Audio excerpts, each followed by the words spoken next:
Morning, Commissioner. Good morning. It's 9 o'clock, and I'd like to open the regular meeting for the Klickitat County Commissioners on November 5th, 2024. I am in office and Mr. Anderson is online. So we will start with the Pledge of Allegiance.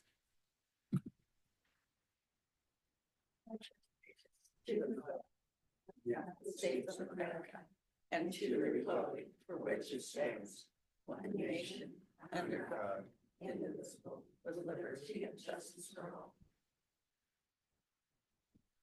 Thank you. Good morning, Mr. Anderson. We can start with the business agenda if you are there. Do you have anything to add to the agenda, Madam Chair? I do not. All right, Madam Chair, I would make a motion to approve the business agenda as presented. And I'll step down in second. All those in favor? Aye. Aye. Motion passes. Approval of the commissioner meeting minutes.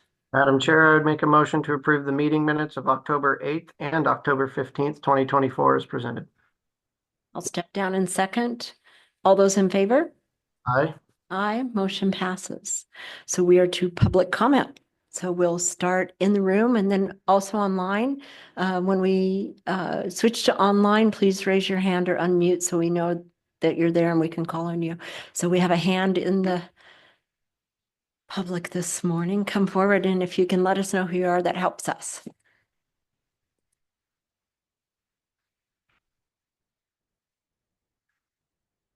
Good morning. My name is CJ Burns. I'm a resident of Klickitat County and live here in Goldendale. I'm the guy who provides some limited behavioral health services to our inmates at the jail. And it's my understanding that Klickitat County hired Jose Briones, the chief jail administrator of Island County, to audit the jail and to provide recommendations.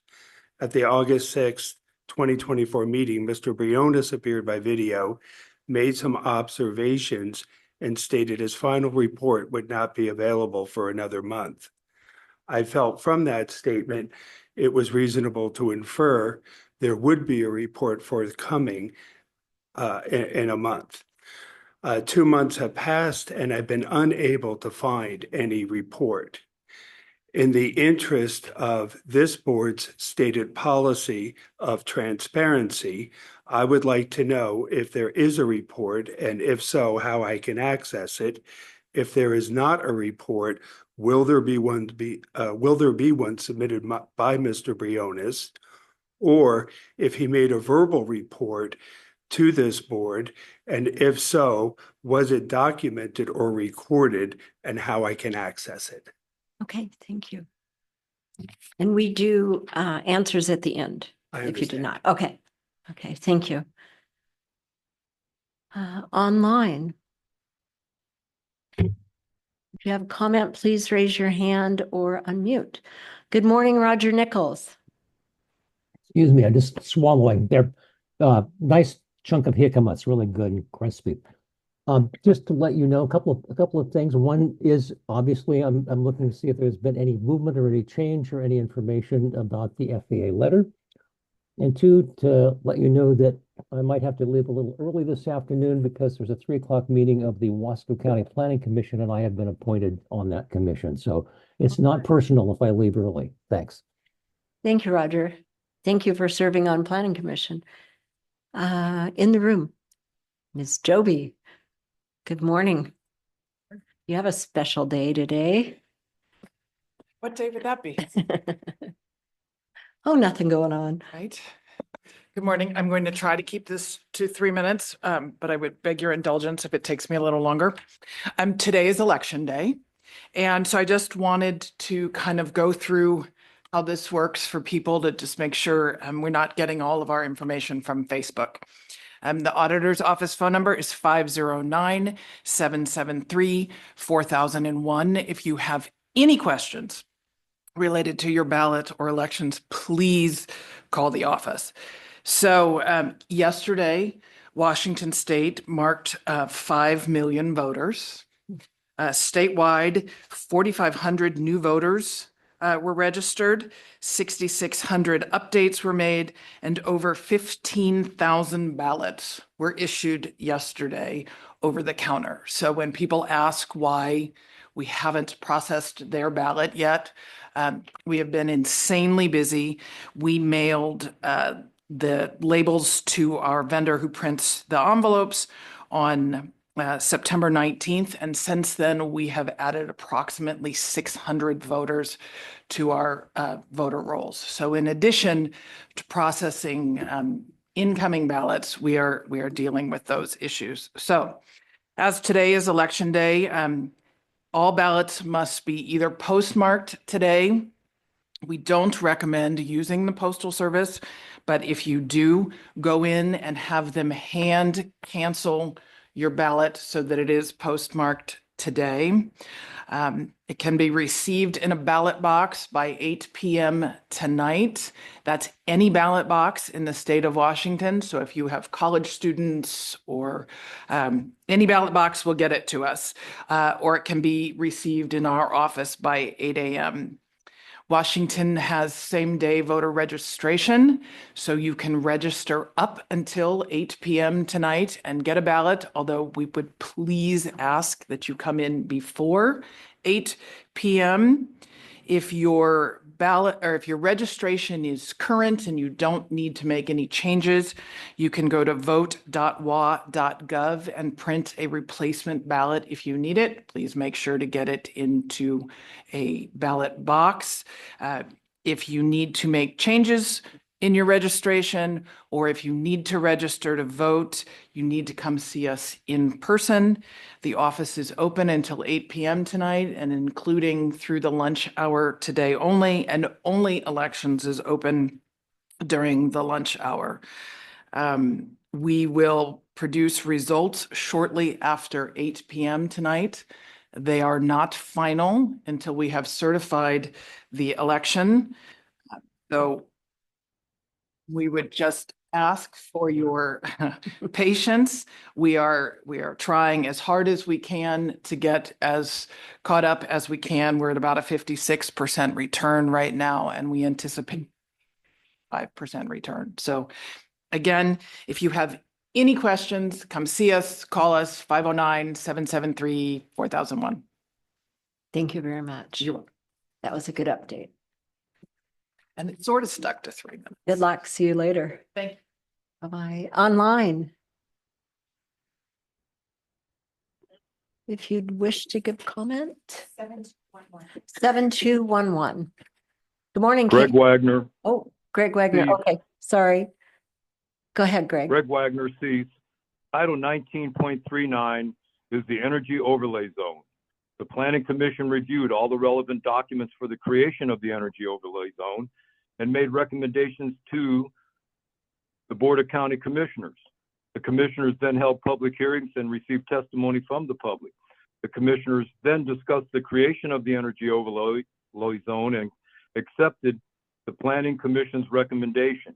An ordinance was signed by the commissioners entitled 19.39, the Energy Overlay Zone was established. That is the trusted county process for the creation of an overlay zone. Title 19.40 is the Aggregate Resource District. Subsection 040 states, and I quote, "This designation may be imposed over any other zone and its restrictions shall take precedence," unquote. I have been told that that sentence is the Aggregate Overlay Zone. My question is, how can that be the Aggregate Overlay Zone when it did not go through the trusted process to be created? Lori, how does that one sentence create an Aggregate Overlay Zone? I would also like to know, has the county ever purchased land from a citizen for a county right-of-way? On October 15th, I stated that the franchise agreement hearing was done illegally because the commissioners failed to notify the auditor to post the legal notices in 3 spots in the county seat and 1 in the area of the franchise. The reply from Mr. Anderson said it was a legal hearing because Public Works posted the notices. I've asked Mr. Anderson 3 times now by email to provide me that RCW that says Public Works is the responsible person to post the legal notices for a franchise hearing. He has failed to provide that RCW. Mr. Anderson, when are you going to provide that RCW for me? If you can't provide it, you're not telling the truth. And we don't want people as a leader who can't tell the truth. So please provide me the RCWs or admit on the record that you didn't tell the truth. Thank you. Thank you, Mr. Wagner. Back in the room. Anybody else? Okay, online. Good morning, Kaylee. Good morning. How you doing today? Good. How are you? I'm cold. The wind's going to the bone. So I just wanted to say, Jake, I'm sorry that I called you out last week. I did not see you in the list of people on Zoom. So I appreciate your dedication on your vacation. I am still disappointed that the person to the left of Lori is not there. And it's just really unfortunate, but just get your ballots in. And I want to thank the auditor's office because, I've been telling everybody to vote early, but I did not. And I went to open my ballot yesterday and my kids had spilled blue juice all over it. So the auditor's office kindly printed me a new ballot and they were just very helpful. And I know it's a crazy time and I just appreciate their transparency and allowing people to come in and watch and all of that. So it's a big day in not only our local area and our state, but our country. And I just hope that anybody that has not voted, do not trust the U.S. Postal Service, find a box. I think I saw that the Republican Party is offering ballot pickups for people who are disabled or unable to get their ballots in. But we're finally here and maybe now we can kind of calm down on the drama and get some work done because this county has a lot of things that we need to get moving on. So anyways, I will go back out into the wind and continue listening. Thank you, Kaylee. Thank Have a you. good day. I won't ask in the room for a while. So online, please raise your hand or unmute yourself. Anyone wish to give comment this morning?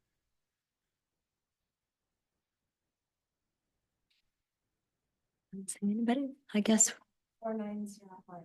4901.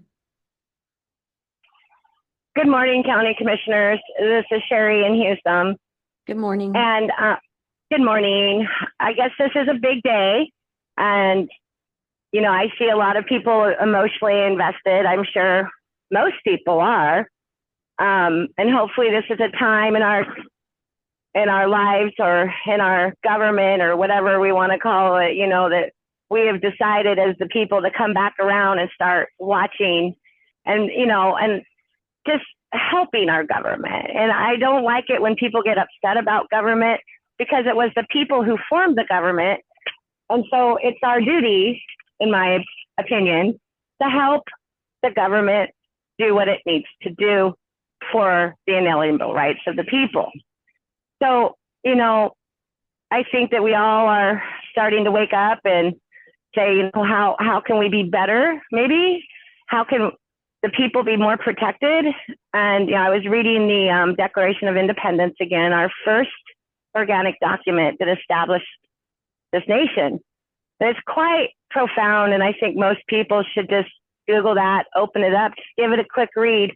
And it says, we hold these truths to be self-evident, that all men are created equal, that they are endowed by their creator with certain inalienable rights, that among these are life, liberty, and the pursuit of happiness, that to secure these rights, governments are instituted among men, deriving their just powers from the consent of the governed, that whenever any form of government becomes destructive to these ends, it is the right of the people to alter or to abolish it and to institute new government, laying its foundation on such principles and organizing its power in such form as to them shall seem most likely to affect their safety and their happiness.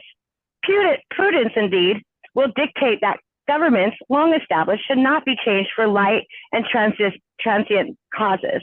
And accordingly, all experience has shown that mankind, and this is a sad part, all experiences has shown that mankind are more disposed to suffer, while evils are sufferable, than to right themselves by abolishing the forms to which they are accustomed. Hopefully that's not true anymore.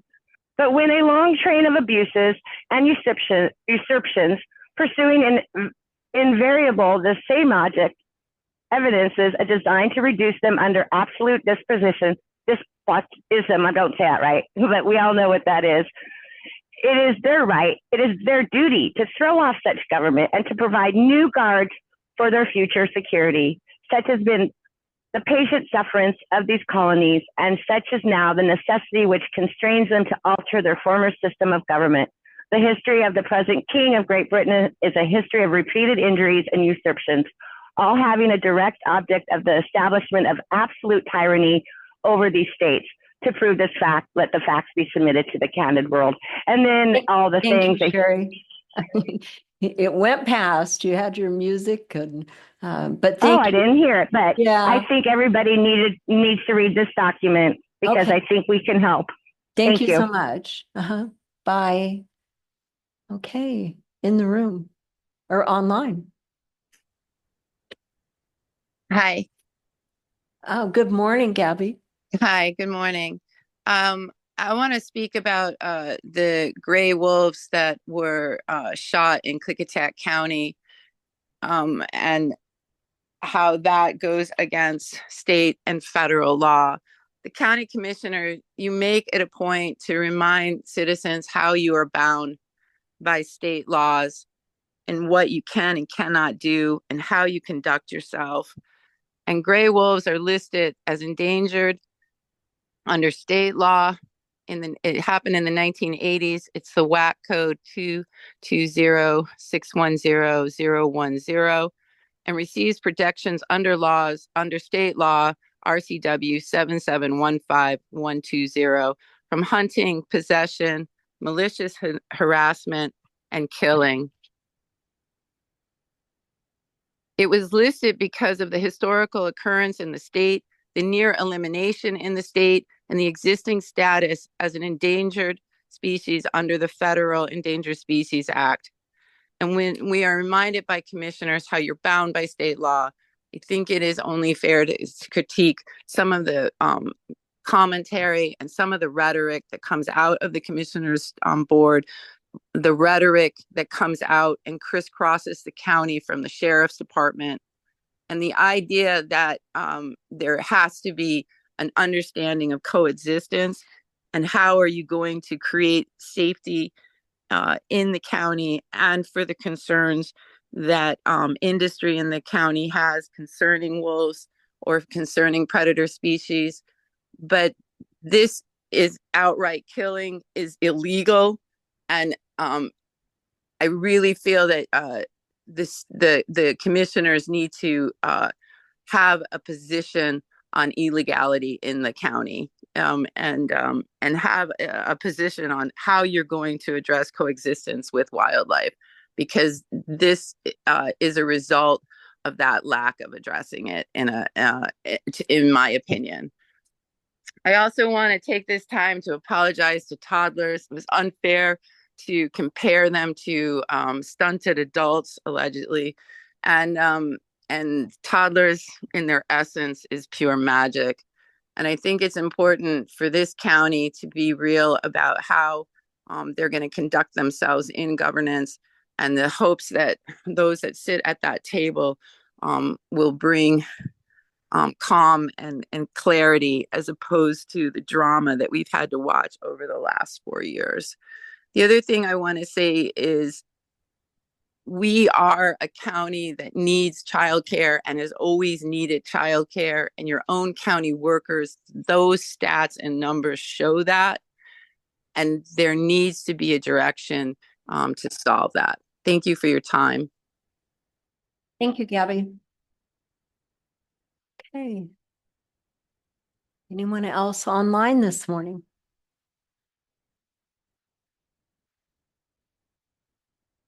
Please raise your hand or unmute so that we can see you. 0796. Hey, good morning, County Commissioners. Lisa Evans. I just wanted to just to repeat some of the comments this morning. It is election day, and I am actually within visual sight of a ballot box right now, and I've been giving out I voted stickers to people. There have been a ton of people driving through. So to Heather's point, earlier, I thank you for the auditor's update. But yeah, there are a ton of ballots that are being put in this morning. And again, if anyone does need any help getting their ballot to the box, they can go to the klickitatcountyrepublicans.org site and connect with us via email or call me at the 509-774-0987. We want to make sure everybody can get their ballot in. But yeah, it is a big day. And I just wanted to appreciate everyone's comments and good spirits on this day that will inevitably lead to changes. So thank you. Thank you, Lisa. Mr. Smith? Yeah. Give it a whirl. You know there'll be one more. They can never let you be last. I know you try. Last, everybody can get their talk in, Mhm. or I'm kicked out. No. No. Andrew Smith, Klickitat County. Mr. Anderson, enjoy wherever you're at and don't come back. Just stay there because you won't probably do that again. Yes, voting. Hopefully everybody does vote. There's other ways of doing it. Hopefully going towards the jail, we're doing good. Hopefully you keep us kind of informed. That would be nice. And other than that, thank you very much. Thank you. That was easy today. Thank yeah. you. Simple. I'll give one more time online. Is there anyone that would like to speak this morning? Can you let 2662 speak, please? Okay. And who's 2662? We don't see a 2662.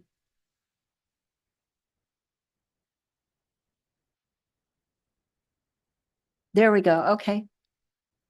Go ahead, 2662. We've almost got you.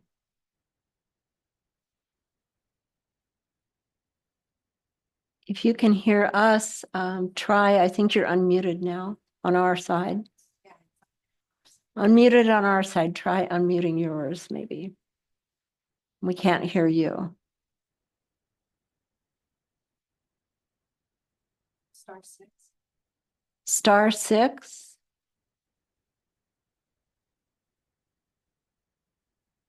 Still not coming off of muted.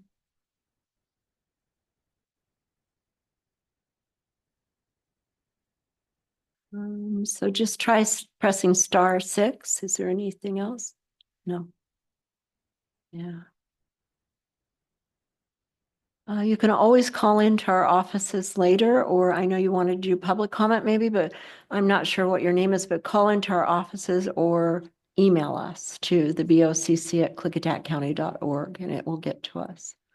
Because we tried and something's wrong. We can't hear you on your side.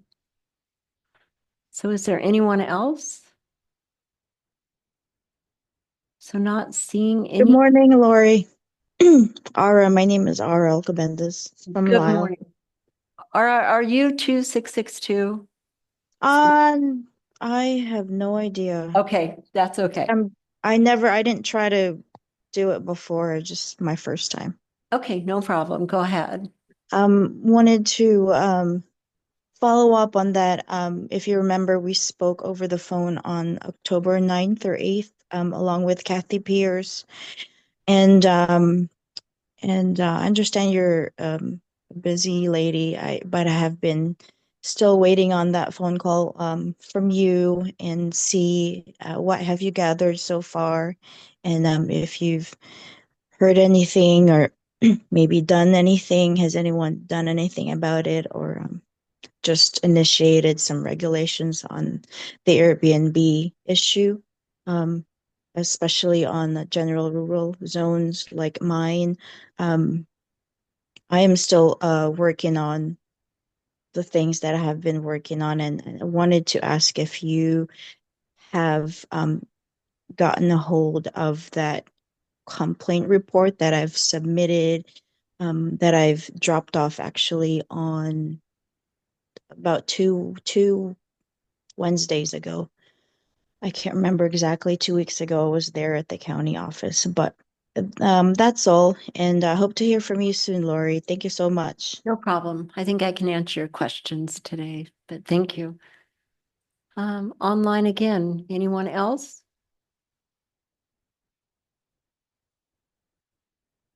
We'll ask one more time. Anyone else like to speak this morning? If not, we will close public comment. And Mr. Anderson, would you like to go first this morning? Sure, I'd be happy to. Thank you. Roll back to the top. CJ, we have not received a written report at this time. We do have a jail update this morning if you stick around for it.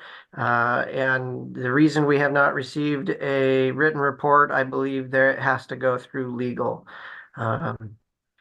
Roger, I also hope to have an executive session sometime soon with updates from the prosecuting attorney with regards to the letter that was received on the airport.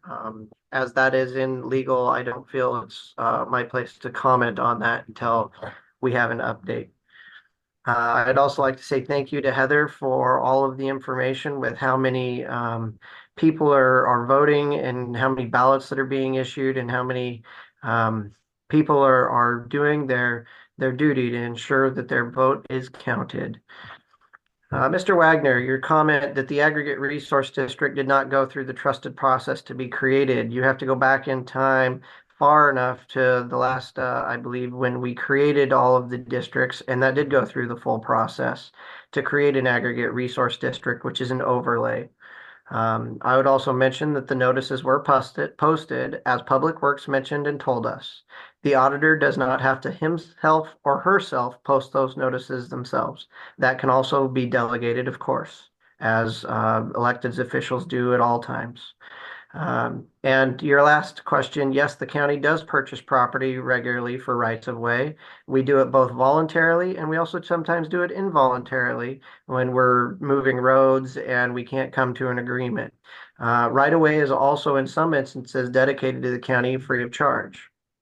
Kaylee, thank you for your comments. Sherry, I think everyone should read the Declaration of Independence, the Bill of Rights, and go back and read all of the amendments to the Constitution. Gabrielle, thank you for pointing out the gray wolves. And it is illegal to shoot a gray wolf west of Highway 97. The official stance I would prefer to take is that, like all predator species, we need proper management of that and working with Fish and Wildlife as the Fish and Wildlife ground staff wants to be able to do so that we can work with them to manage the issues. I can tell you from attending the wolf advisory group meetings that once wolves begin depredating on cattle, they get the taste for it, and then it creates more and more issues. Sometimes you have to cull the pack in order to stop them from the depredations. Otherwise, farmers tend to take things into their own hands. Lisa, thank you, of course, for voting. And it's good to hear that a ton of people are driving through. And Andrew, I am coming back, so don't you worry. And to Ara, I hope to hear from Commissioner Zoller, but we do have an update from Code Compliance today, so maybe we'll hear a little bit about what you've submitted. Thank you very much for your time, and I'll yield back my time, Madam Chair. Thank you, Mr. Anderson. CJ, thank you for your dedication to the jail and the job you're doing. It's very important, and I appreciate that. And Mr. Anderson is right. There has been a lot done. There are some things that we cannot comment because of legalities, and the report is one of those. That is in the hands of the legal people, but it will be used in the future for improvements. I don't know when or if it could be released to the public. That's not up to me. And we haven't seen it in full either, just so that you know. we haven't had that conversation. We do have an update on the jail, and it is going to be a good update. We're getting very close to having everything done. So I look forward to the update today on the jail, if you can stay for that. Sure. When you say legal, like, I don't understand what that means. The city, the county attorneys, plus any plaintiff attorneys against the county, they have access to those things, to private documents and issues going on in the jail, situations. We don't have access to that. Yeah. Thank you. Mr. Nichols, thank you very much, as always. And I think I sent you a short note this week about that FAA letter. I was pleased to get it. I think that's going to turn a corner for us and we can move forward. I believe the quick read I did on it, it looked pretty close to the reviews we had done. But there will be a little bit of understanding to come from legal and maybe a little bit of work to do on it to complete that relationship. And then we can move on from that project. And I'm looking forward to it. Thank you, Heather, for coming over, Auditor Joby, and giving us an update and giving people needed numbers and where to call. That always helps people. And Greg, I have a bullet point list of questions that you had, and I'll look into them and I'll email you back what I find. Kaylee and Sherry and Lisa Evans and Andrew, thank you always for participating. I appreciate people being engaged. Gabby, I think we ought to sit down and talk about the whoops. And I have some items I'm going to send to you that I received last week that I think you'll find useful and very interesting.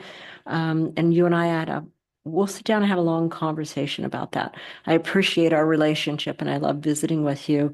And as far as childcare, go Gabby, go. It's going to be 2025, and I think we're going to make progress this year. So I look forward to working with you on that. Lisa Evans, thank you for dedicating yourself outside today in the cold and helping the voters. And Ara, yes, I did receive your complaint with the neighbors, and I read through it, and I agree with your situation. I do have to speak to legal about it. And the ordinance that we drafted, the pre-ordinance that we drafted is with the prosecutor, and we need to get back with him and see what we can do to move that forward. I know there's some items we have to go back over and some things maybe we have to change. And I am encouraged because there's so many other counties working on it. I've heard from 3 other counties already that they've had the same perplexing questions we have. And there's some problems with the short-term rentals that need to be addressed. And so at least we're going to have partners working through that and more information. So we're working on it, creating an ordinance, which is an actual law that makes situations for people for cost and for regulations takes a while. So I know you have your situation as it is, but we're going to have to be patient to get that into place and make sure we do the right thing and that it works correctly. But we haven't forgotten you. We're working on it. So that is it for today for public comment. And thank you, everybody. I appreciate it. Consent agenda, Mr. Anderson. Madam Chair, I would make a motion to approve the consent agenda with 2 items. And I'll step down in second. All those in favor? Aye. Aye. Motion passes. Madam Chair, I would make a motion to approve the accounts payable warrants in the amount of $228,283.98. I'll step down in second. All those in favor? Aye. Aye. Motion passes. Mr. Anderson, do you have any commissioner reports or comments today? Nothing off the top of my head. I don't either. I don't think there's anything new for the public that they haven't been involved in or heard. It's been a whirlwind, been a very, very busy time. So we'll just keep working. So we have about a half hour before we have a public works update. Would you like the pay estimates? Sure, let's go through that. Madam Chair, I would make a motion to approve the pay estimate number 2 for the Klickitat County Courthouse HVAC replacement project for 2024 in the amount of $63,119.98. Thank you. I'll step down in second. All those in favor? Aye. Aye. Thank you. Motion passes. And I'm not seeing anything else we can move forward. Okay, great. We're going to move forward and staff will go get economic development. I think he may have had an update. Sounds great. Okay, thank you.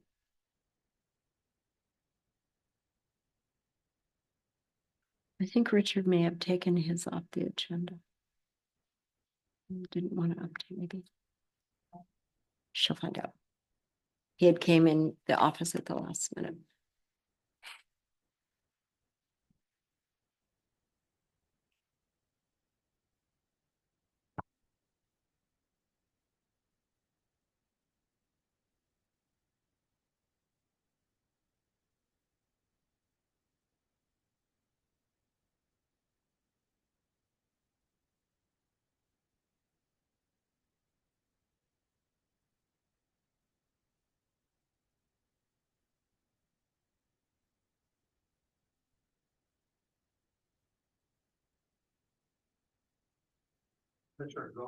Yes.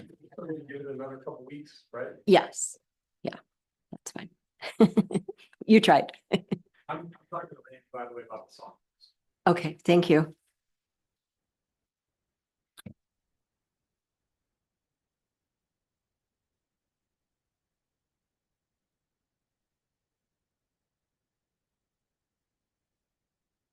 think it was just quick to me.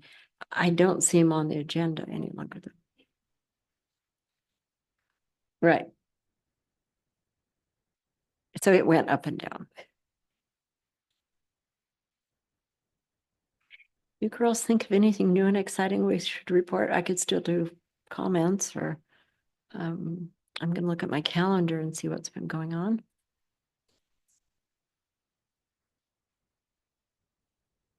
I haven't seen it.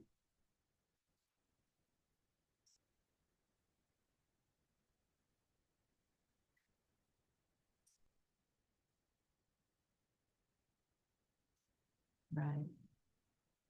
I remember that. And I think they have their candidates already. Yes. Yes. Yes. Yeah, so I think there's a replacement. The chair, is it, has stepped down on the EMS board.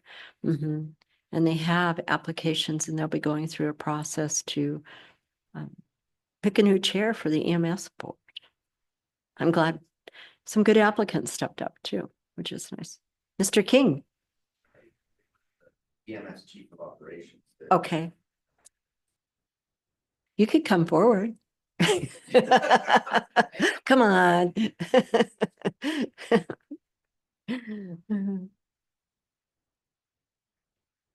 I'd be glad to give you the floor for a while.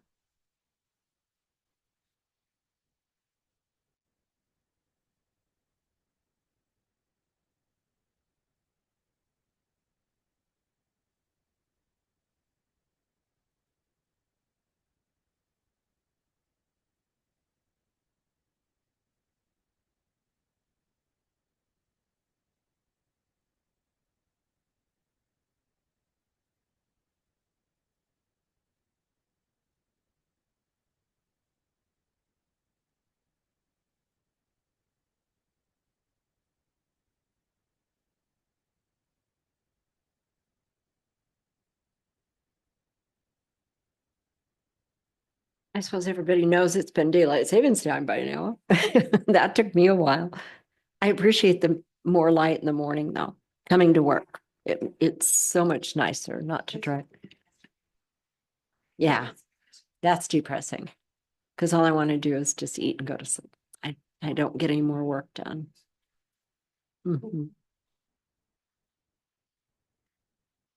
They keep saying we're supposed to have a lot of rain, but it hasn't came. Hi. You heard we had an open slot, maybe. Oh, so Scott All right. Edelman from our planning department. Thank you, Scott. Good morning. Yeah, I thought I'd take the opportunity. Yeah. In the paper today or tomorrow, there's going to be an advertisement for the advisory committee, the project advisory committee for our solar projects ordinance. This is an ordinance that will include battery energy storage systems and will look to do two things. One, to where sites match community values, whatever that may be, view sheds, protecting farmland, native, history, whatever those values are, that will be determined through the process to make the development of solar farms as easy as possible in those areas, as long as they meet certain site standards, which will also be determined by this committee to deal with to protect against those issues as well. The other side of it is to limit them so that it would be difficult, if not impossible, to cite them where they don't match community values. So it's a two-sided process.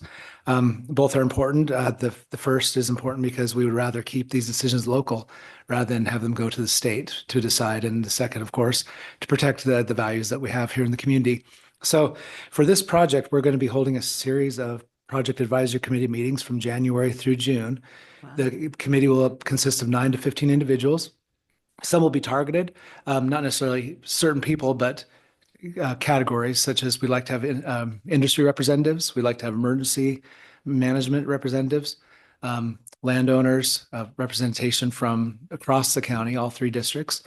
And we're going to have several seats that are just at large citizens, as well as certain people with expertise. So if anybody sees that ad, or starting tomorrow, if you go to the county's website, our planning website will have information available to apply for that committee. Ultimately, we'll bring a list to the board for approval, whether that's a recommendation from the planning department along with all the names and applications, or maybe just the applications and have a discussion with you. We'll look for your direction from you on that. But we'll be advertising that for the next 2 weeks with a deadline, a soft deadline, because we could always add people, but Thanksgiving. Okay. Will the application be available on your website at planning? It will be, yep. Yeah. And we'll see about putting on the notices section on the main page. I'll send you some information then. Okay. It's so people can find it easier. And it's going to be a very simple application. You'll just have contact information and 2 questions on it. Why are you interested? And what can you bring to what expertise or can you bring to the group? Yeah, that's good. Are you guys using the WSU sensitive siting document that was done by WSU? Yeah, that's one of Evan's been assembling a lot of Okay. materials, including that. Yeah, somebody did it, so we may as well use Yeah. some of their information. Definitely. Yeah, or you could recreate some of it for your effort too. Yeah, Evan's done quite a bit of research Good. in Washington and out of Washington on Okay. model codes, and I think we're well equipped to move forward with some examples. Mr. Anderson, did you have any questions? I just wanted to say thank you to Scott for assembling the group, and I think it'll be a success, and I think it'll take a lot of weight off of the Planning Commission, which I think is something that we're going to have to do. So I'm in full support of the direction you're moving forward. Great, thank you. Yeah, I think it's a really organized effort, and I love hearing from the public. I Yeah. like having that diversity before we develop something. I think And all it's- of the advisory committee meetings will include a time for general public to comment as well. Mhm. Good. All right, thank you. Okay, thank you so much, Scott. You should talk slower. Thank you.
Documents I'm waiting.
Okay.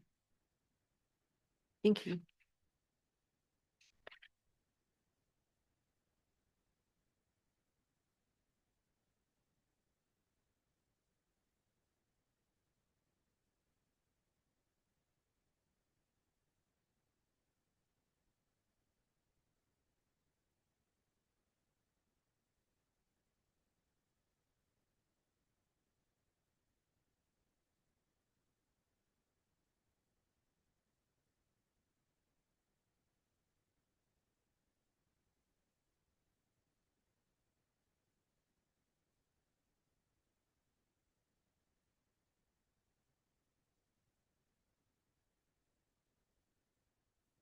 Mr. King, and you might not want to answer some of these questions or expand on it, but were you affected by the recent outage that happened? No. Oh, okay. We can talk about it later. Okay, thank you. Good morning. Thank you for saving us. Morning. Guys, I have to get ready really early all the time now. We're just too efficient. Always. Thank you. Sure.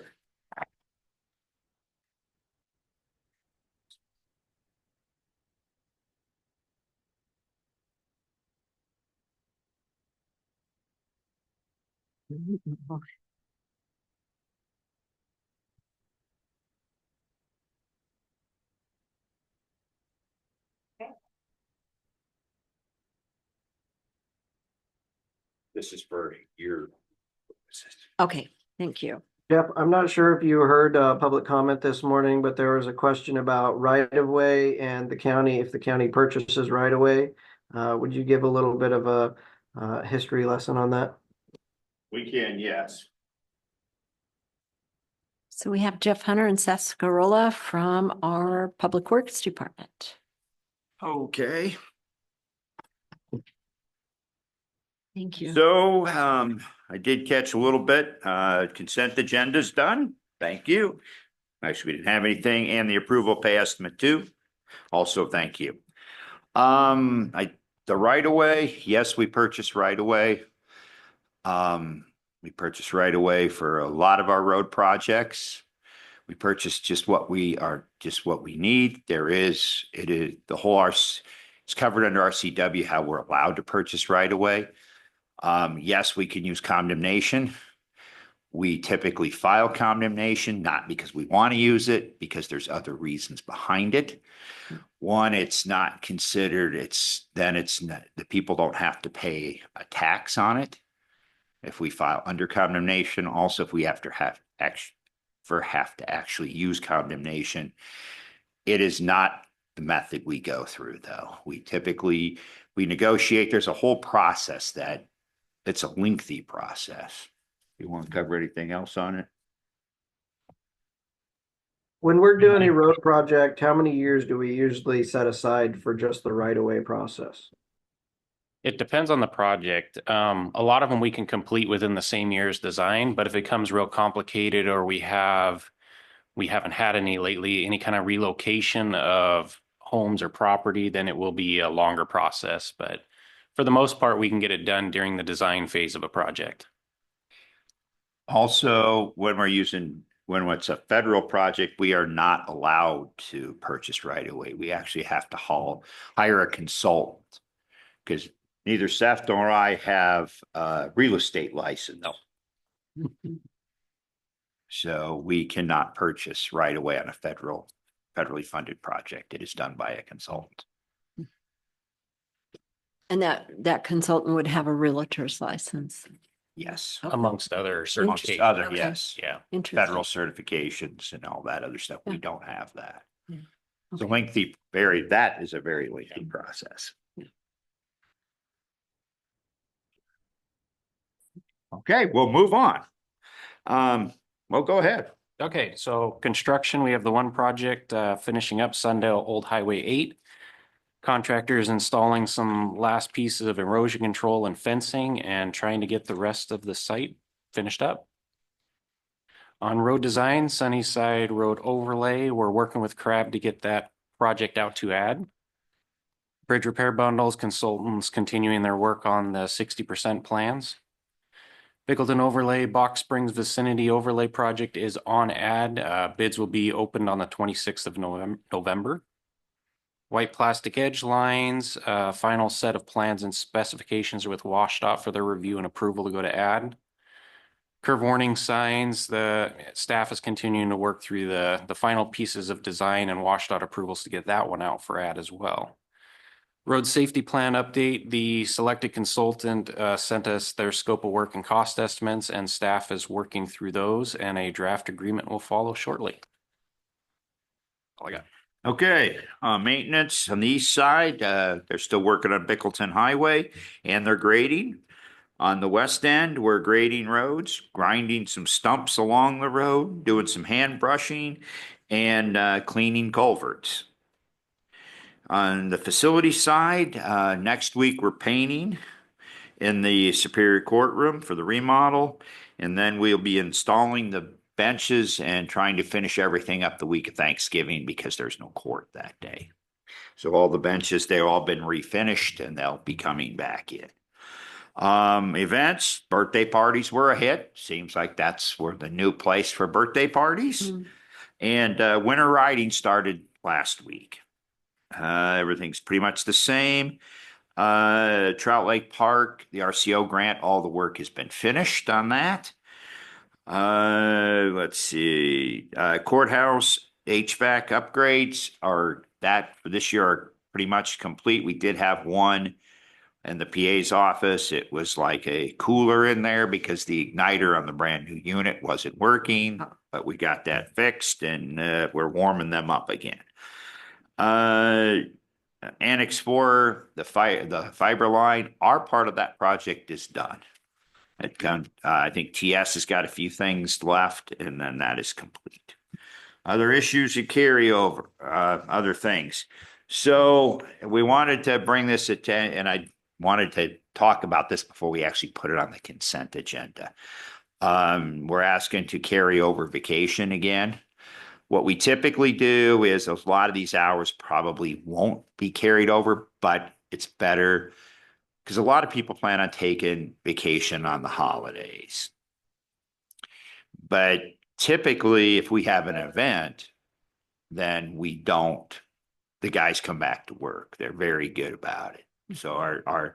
So we like to carry over their hours just in case they can't, because if they can't, they lose them. And I don't want to see that happen. So we have some of that. We've also been down a bunch of people. So we have people with some hours. our hours average on the low end 20 hours, the high end 120 hours. And the high end, some of those people are carrying over because they have other things planned, not carried over because they have other things planned, but because we were short and they had to work a lot more. And they weren't really able to take the time off. So just wanted to bring that forward before you saw it on the consent agenda. Okay, thank you. Coroner's office. We wanted to discuss that again. I don't mean to pester, but the time is coming.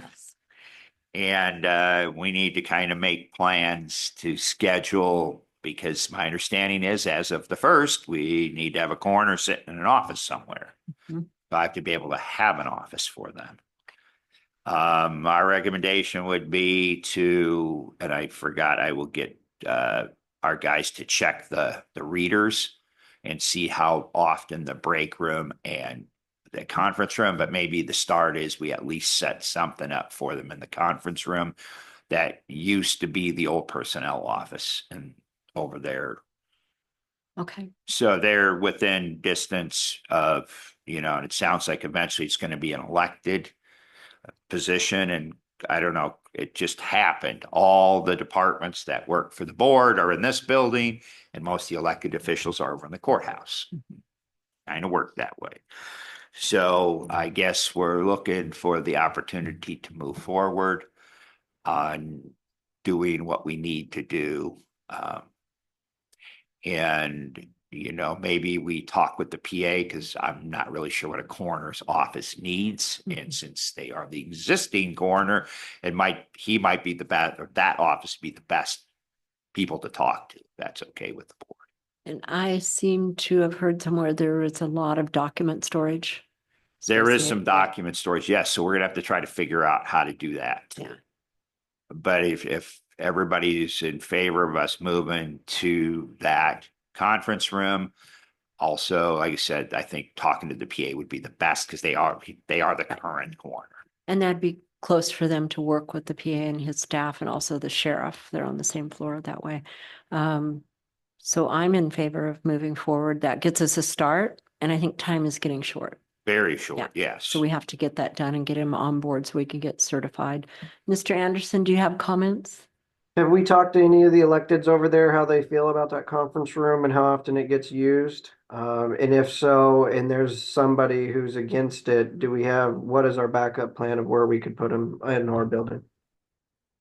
We have another option, maybe. There's a couple options. We haven't seen a lot of people using that. We'll go actually reach out to the other electeds. They all have their own break room.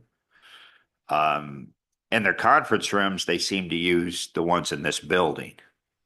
They do. I see them upstairs.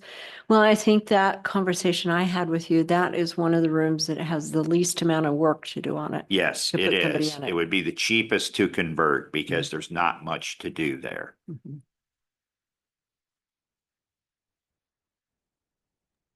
Any other thoughts, Mr. Anderson? Just, so you've got one backup, and what all do we have in the old WSU room downstairs right now? We have one office is being used by the Veterans Affair person, and then WSU still has an office there. So we could convert it if we needed to. So there is a backup. There's the basement in the courtroom, or in the courthouse. I don't know that that's the greatest place for the coroner. We've been kind of looking into it a little bit, and there's certain things that, we probably, as far as we be in public works, may have overlooked, but actually talking to some of the people that have functioned as the coroner, privacy is kind of important. Yeah. It seemed like that room would be comfortable. There's some consultation that goes on with the families and stuff, Jake, that we have to consider where we're bringing them into. Consider their feelings. Totally understand. Okay, that moves us on. I passed out, the 6 year is in the paper. The hearing is next week. I just gave you a courtesy. It has been on the website though since it went in the paper. Okay. So we won't hear that. I will caution the board, please do not take comments about the 6-year until the 6-year hearing. Okay. Comes to, we have 3 ways to mow.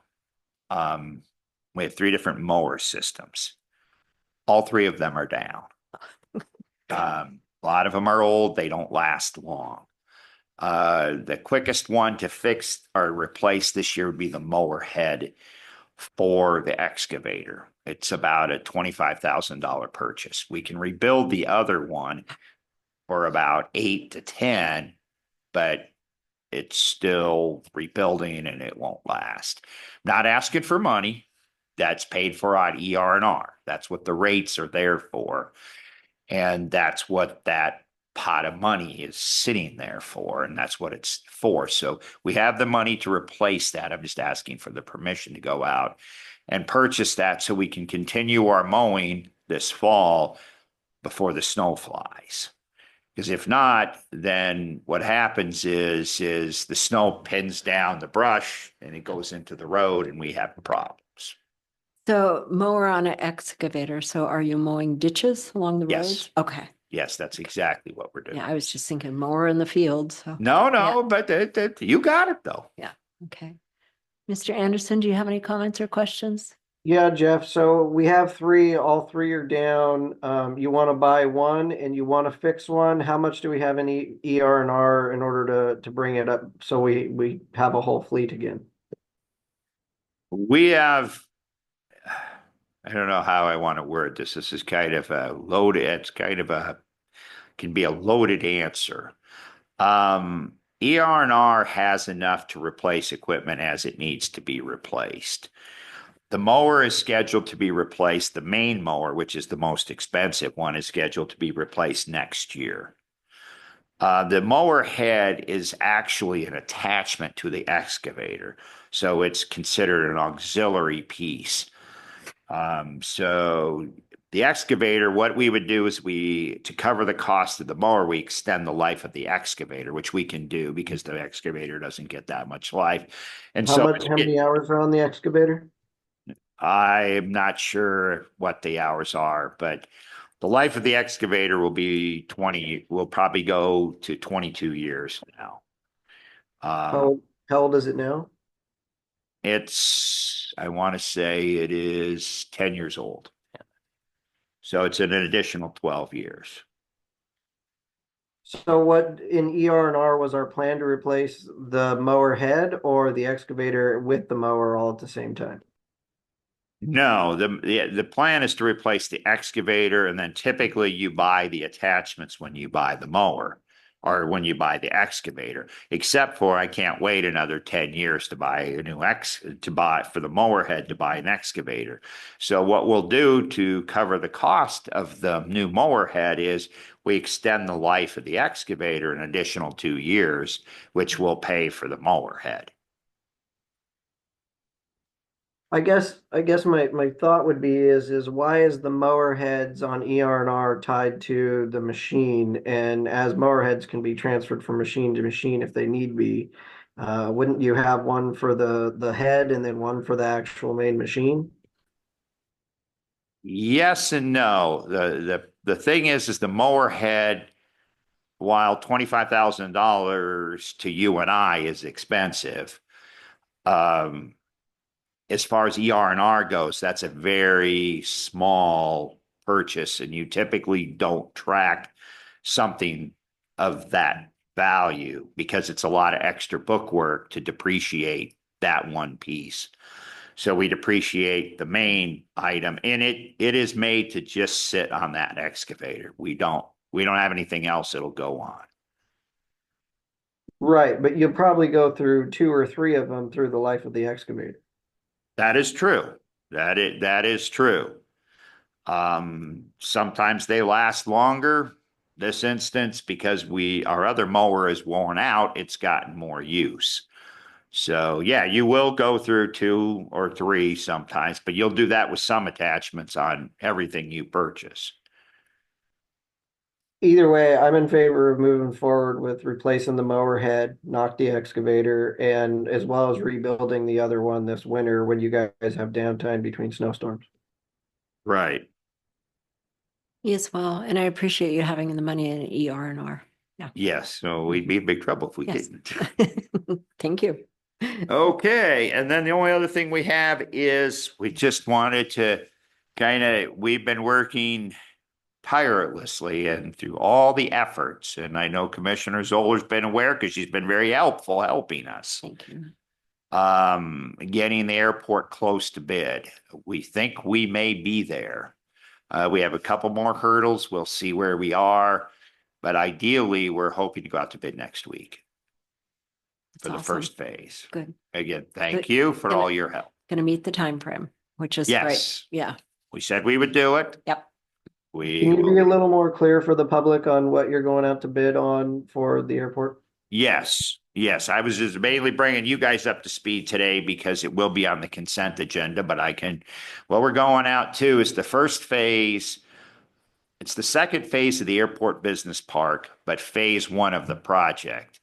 And the second phase is building a 12-lot infrastructure with eventually the new college training facility will go on lot 19, which is right next to the taxiway. So to do that, the first phase, the infrastructure needs to be put in, which is the roads and all the utilities.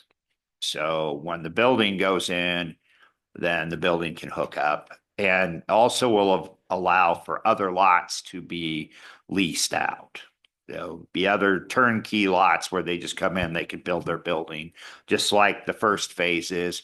And most of those lots have been now filled with buildings. Mm-hmm. So it's time. There's 4 total phases planned for the airport business park. Okay, so for phase 2, you're splitting that into 2 phases, one being the ground, the dirt moving and laying the pipes and everything else out. Yes. And we have enough money and the agreements in place to get that done. Yes, we want to make sure we have enough money to get the college facility built too. So we're working with economic development on that to make sure there's enough money to do both things. Okay, next question would be so we're going out to bid to do that, and when was the last time our numbers were updated with estimates? Because we've got a 50% increase in terms of heavy construction in the last 2 years. We just updated our numbers the other day, as a matter of fact. So that's the last hurdle we have. So we're working through that piece of it now. Great, thank you. No, we will have an estimate or a range. We won't give you the estimate now because we don't want to make that public. But we will have the true estimate before we go out to add. Sounds good. Yeah, and that college hangar project, that's a great, so the public knows, it is a class already in the Dalles at the community college for aviation repair. Yes. Okay. And as I understand, it translates into a certificate that you can take with you. It translates into hydro and also wind power. Yes, They I can work believe on those so. facilities. And they did an update on their classes. Their classes are full, and quite a high percentage of people coming out of there, like between 60 and 80% are coming out employed as they come out. So they're going to be glad to expand and make that a bigger class over in the hangar we're going to produce. So Yeah, it's very unusual because it's an Oregon school actually building a facility in Washington. yeah, at the airport. So yeah. So, yeah, great project. I'm glad we're going to meet the timelines and make it. Yeah. Long time coming. yes. A lot of people have worked on it. Yeah. Yes. Yeah. Yeah. Thank you. Thank you. And I think that's all we have. Oh, is the Trout Lake Park closed now, or your park's closed for the winter? No, Trout Lake Park is still open. I I'm hadn't glad heard. you asked. I should have told everybody that. It's limited services. Okay. So we don't have a host there and the bathrooms are closed. Okay. So it's still kept open for like the elk hunters and that type of Oh, thing. yeah. And it's open till December 1, Okay. but there is no water. Good to know. So what about dumping there? The dump is closed. The RV dump is closed. We keep the dumpster there is open and it will get dumped periodically. And our people still run up at least once a week, maybe more, depending if there's people up there to collect the money that is in there. And also make sure the park is, nothing is being, the park is in working order. Like I said, the restrooms are locked up. There's no running water. The water lines have been blown out so they don't freeze.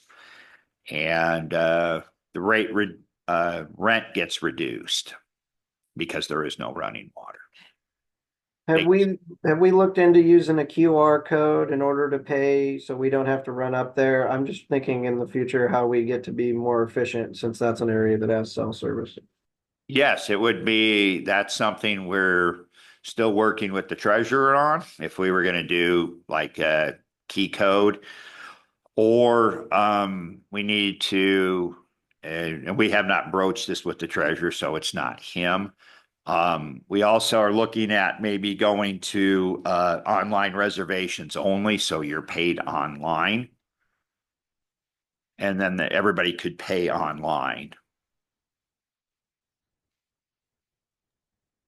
Great. Okay, I like the ideas. Let's keep looking into them. Great. Thank you. Thank you.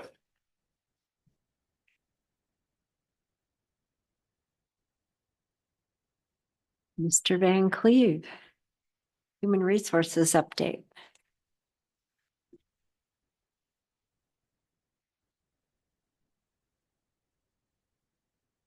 Good morning. Good morning.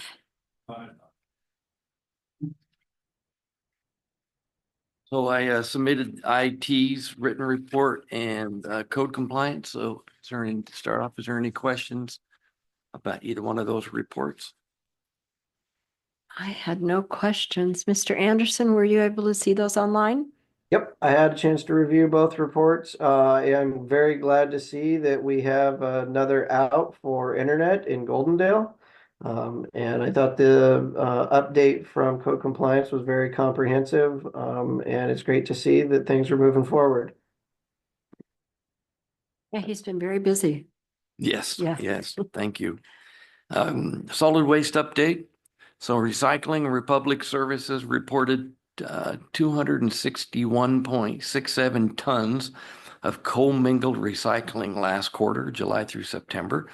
The last drop for the special collection recycling was 240 pounds of baling twine and 143 pounds of soft plastic. Moderate risk waste, advanced chemical transport has been routinely visiting the transfer stations to pick up the moderate risk waste materials, no issues to report. So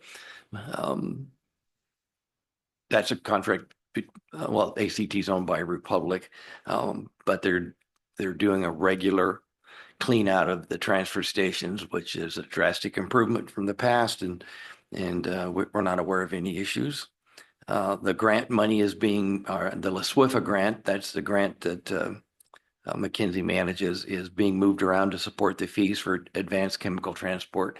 We're still trying to make sure that we're covering the transportation costs, which were included in the last contract update with Republic. And so we're getting billing on a regular basis now, so we're able to get better information. Joan McKenzie attended an online training regarding standard operating plans for hazardous household waste.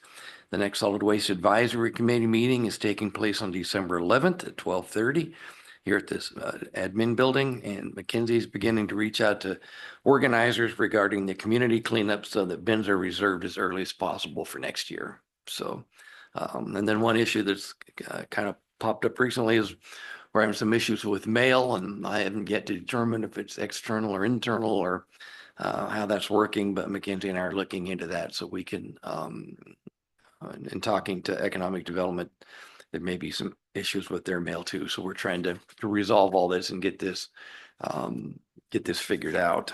The bin organization, is that for the community cleanups? Yes. Okay, good. Yeah, because we have those. That's a good project. Yeah. Mhm. Yeah, I think almost every community now has one. Yeah. And so it's I'm glad she's starting early. yes, Yeah. no, absolutely. HR, the only issue today is the coroner applications. Looking at the recommendations from the three of you, we have 5 people that you want to interview. So the next question is when? And Commissioner Christopher's not here today, so I don't know how you want to go about trying to pick a date for these interviews and who may be on the interview panel. Mr. Anderson, would you like to try to do those interviews on a Tuesday? Let's get them scheduled as soon as we can. If we start next week, that would be great. Okay.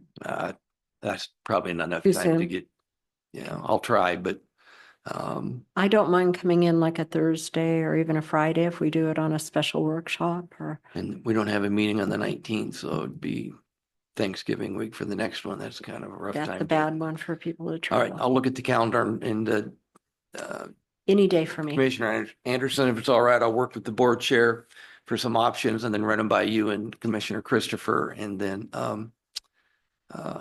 The sooner the better, Tuesday, Wednesday, or Thursday next week, because we're out the week after. So just be aware.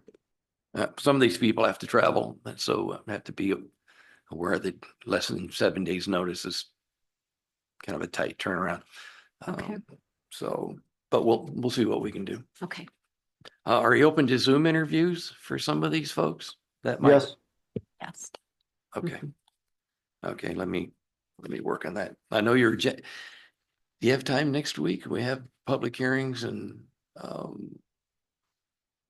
you have Jeff's hearing, you have supplemental budget. Anyway, I'll work with staff on that too to make sure that Tuesday's a viable day. It doesn't have to be on Tuesday. No. Gotcha. Okay. Yeah, we'll do any day. Okay. So that's it for the departments. If there's any questions. I could even do Friday next week too. Yeah, I was looking at that. The Okay, 15th, that might after that might 9. be workable. I have airport board in the morning, but after 9, I can be Okay. up here. All right, I'll work on that. Thank you. Jail update. Just this morning, we've completed the background check successfully. So now working on a start date for the new jail administrator, and the transition date for the jail will coincide with the start date. In a perfect world, or very close with the start date of the new jail administrator. We're working on that as we speak. If I have that information next week, I'll tell you and tell the public. If not, I can't. But that's the last piece, is establishing a start date. But now you're looking at a fairly soon, I don't want to pick a date because we can't, but anticipated means not a month out, not 2 months out. We're getting very close. Not 2 months out. Not a month out. Yeah, okay. I won't say It's going to happen anymore. It's going to happen this year. But whether it's in the next 3 weeks or 5 weeks, I don't know yet. Okay. But Okay. then we still have to get the resolutions turned in and get those on the agenda. Legals to do. Yeah, and then today, hopefully, if he and I can establish a start date, then we'll submit a formal written offer. We've already discussed, him and I've discussed it from the board chair. And then it's just picking the date and get going. And then we'll get all the paperwork lined up. There'll be a multi-page transition resolution. I'll probably next week bring the org chart for the new Department of Corrections and get that Okay. approved ahead of time, because the final resolution references that org chart. So, and it's basically the org chart of the jail now, just separated from the sheriff's department. So, so I think we'll probably submit that for next week, get that piece done. So, so we're real close. We're real close to getting this done. Any questions about that? Mr. Anderson, any questions?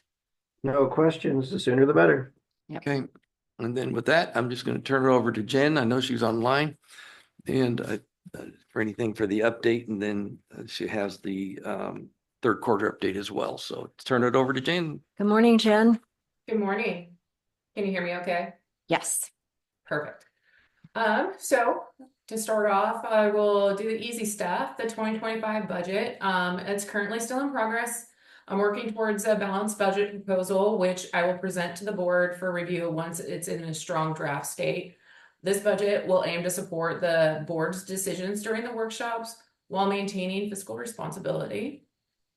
I have a lot of Q4 training coming up. Several training sessions this quarter to strengthen budget and financial management skills. All of these are through GFOA, Rethinking Budgeting. It's a 2-day course over the through November and December that focuses on innovative approaches to budgeting and financial planning and moving into a new era of budgeting that governments in general are going towards. Budget documents, that's a 3-day course, encourages financial and budget staff to critically assess the proposed and audience of their budget document, recognize the limitations that the budget document has as a communication tool, and explore complementary strategies to enhance stakeholder engagement and understanding. I'm hoping to get out of that one more ideas. Currently, I communicate with the budget in regards with dashboards online on my webpage, and I'm hoping to be able to get something else out of that, easier ways to communicate. I know I have another idea for this next year. Then I'm currently in a 4-day course for public intensive accounting, covers public accounting standards, practices, things that we deal with in the public accounting world that maybe the private industry does not. That one's definitely intense, and decided to take this course because I seem to get random calls and questions, not just from staff, but from outside sources. Just last week, I had a contractor call me and ask me questions on how to build Dallas-Port irrigation. I just get some random phone calls. Then the art of budget communication, again, emphasizing communication to the public, to staff, to directors, to the board and elected officials, as well as stakeholders, and building trust and collaboration. And then budget games, that class is about exploring common games, I guess, in local government budgeting that sometimes we see, things like padding a budget, and it's to provide financial officers with strategies to identify true funding needs and navigate competitive resource allocation, which should be really beneficial considering the way that we do budget now is kind of designed for departments to compete against that budget allocation, which is kind of what we want to avoid. So any questions on that before I start to screen share? Not for me. I like your 3-day course, the budget documents for No question. encouraging finance. So go ahead.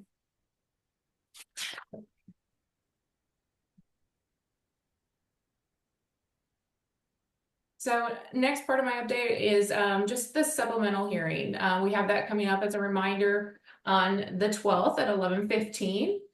I just want to take this time to review the public hearing documents for the supplemental budget. It's easily accessible from the webpage, right from the homepage even, with the news flash. If the internet would keep up with me. And I wanted to see if the board had any questions in regards to this before we go into hearing. So there's a total of $2 million worth of supplemental requests. 1.25 is budget intervention items. 613,000 of that is for the sheriff's department. 467,000 is for emergency management. 111,000 is for the jail transition.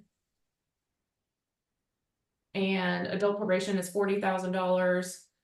Auditors non-departmental, it's $12,000 for jail transition.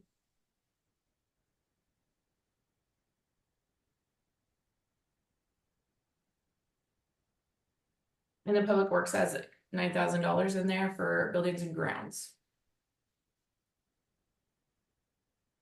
Commissioner Zoller Anderson, did you have any questions in regards to any of that or would like any more information? Nope. So just to clarify for the public, you have categories, you have budget intervention, which is because they're in the hole, and budget neutral, because those are things that are just being moved within a budget, correct? So budget intervention doesn't necessarily mean that they're in the hole. Things like adult probation is $40,000.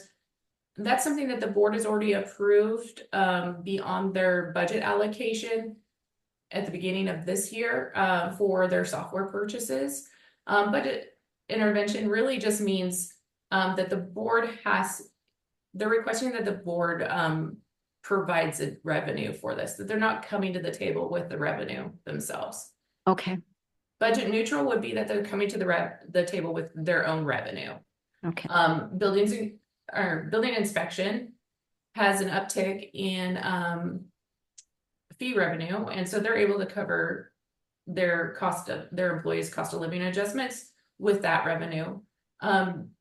Juvenile has additional revenue from a grant, buildings and grounds, I believe, is potentially FEMA reimbursement. Senior services has their grant revenue and some fund balance, and those things there. Carryover from a prior year. Now that was an agreement in last year's budget that didn't get executed. It'll be executed this year. Technical adjustments are those things that are double counted that it's an accounting adjustment where we have to move money from one department or one fund to another. Thank you.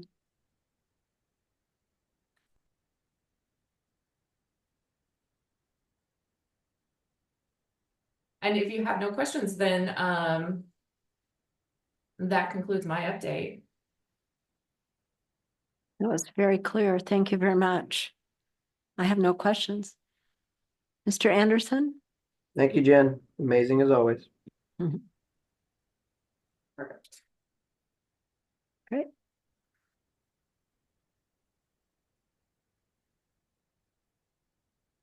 Well, on that note, then I will slide right on into the Q3 financial report. Let me just screen share another screen here.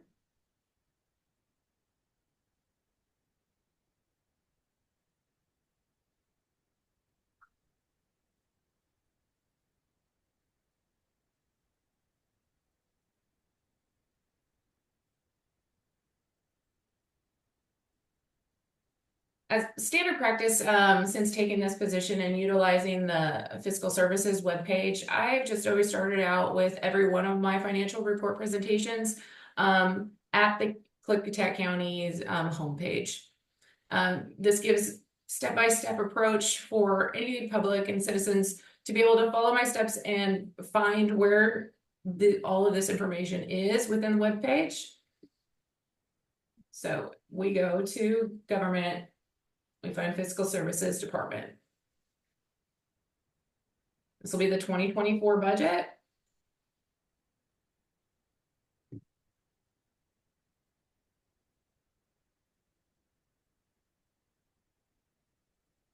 I've now added not just a PDF version, which if you click the link, the first link, that would be the PDF version, but an interactive report, just like the report I went through with for the supplemental. This brings up the interactive report. So I'll just scan through this and I'll switch over to the detail of the Smartsheets dashboard. As an overview, the third quarter of 2024, Klickitat County maintained positive cash flow, closing with a net surplus. Total revenue year to date is 43.66 million, with expenditures at 38.85 million for all funds. Although revenue collection is currently at 65% of the projected annual total, that's 10% below target. Third quarter target would be 75%. Expenditures remain controlled, ensuring that we're still sitting in a strong cash position. Lower than expected revenue is primarily due to grant reimbursements. That could be simply just that a project didn't get done, or just the timing of the reimbursements. I know that road had to push off some projects, so they carry a lot of those dollars in grant revenue. So when they do that, it kind of skews everything, but it's easily identifiable. So some key sources: property taxes at 71% of the annual budget. This is not concerning to me at all. We collect our second round of property tax here in October, or just last month, which this report does not reflect. Sales tax receipts, they've rebounded. As you may remember, sales tax was trending 8% down all the way back into last year. They've completely rebounded. We're at 75% of the budget. Landfill revenue is performing strongly, 86% of the budget. Motor vehicle, gas tax, and REIT, both nearing full collection. REIT sitting at 91%. Interest earnings, as I'm sure you can guess, surpassed projections, reaching 165% of the annual budget for that revenue line. I group expenditures into service areas or program areas. So community services would be anything related to the community and infrastructure. So public works would fall into that.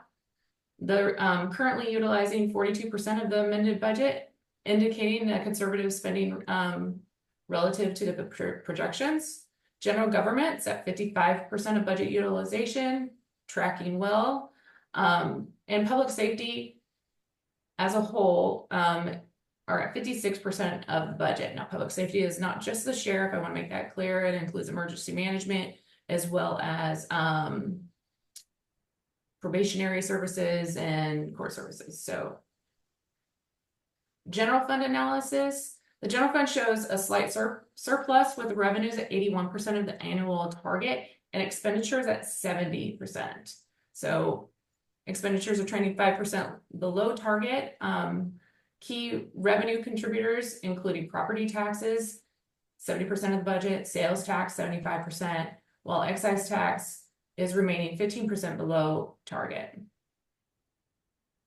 Department budget insights. The sheriff's office currently operating at 79% of its budget, 4% above target.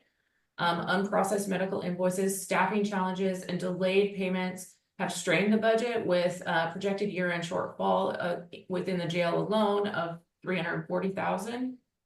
The administration side, over budget 76%, primarily due to wage and expenses exceeding the projections or the original budget. Reduced operating expenses are helping to offset that overage, though. Patrol exceeding the budget by 9%, with a year-end overrun anticipated at approximately $241,000. Fuel and small tool expenditures are at 125% and 137% of the budget, reflecting both higher fuel costs and necessary equipment acquisitions, body cams specifically, which were underfunded in the original budget allocation. Cumulative reserve encompassing the distressed sales county sales tax, which is the $0.09. Emergency reserves hold a cash balance of $17.33 million. The reserve serves as economic development objectives, with significant allocations directed towards ongoing projects, including community facilities and airport operations. Budget amendments to address the fiscal adjustments. 25 amendments have been processed year to date, with significant third amendment totaling the $2 million that we just went over. And a reminder that public hearing is November 12th at 11:15. Klickitat County has maintained fiscal stability through Q3 with a cautious approach to spending and close monitoring of departments exceeding budget. As year-end approaches, focus will remain on managing projected shortfalls, particularly in the sheriff's office, and processing outstanding revenues to meet year-end financial goals.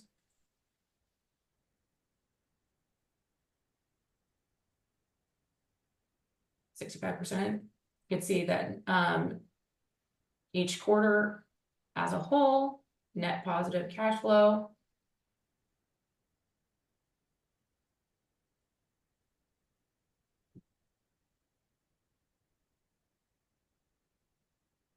And then the board has access to all of these smart sheets that are identified in here through the links that were sent in your email. Did you have any questions in regards to this report?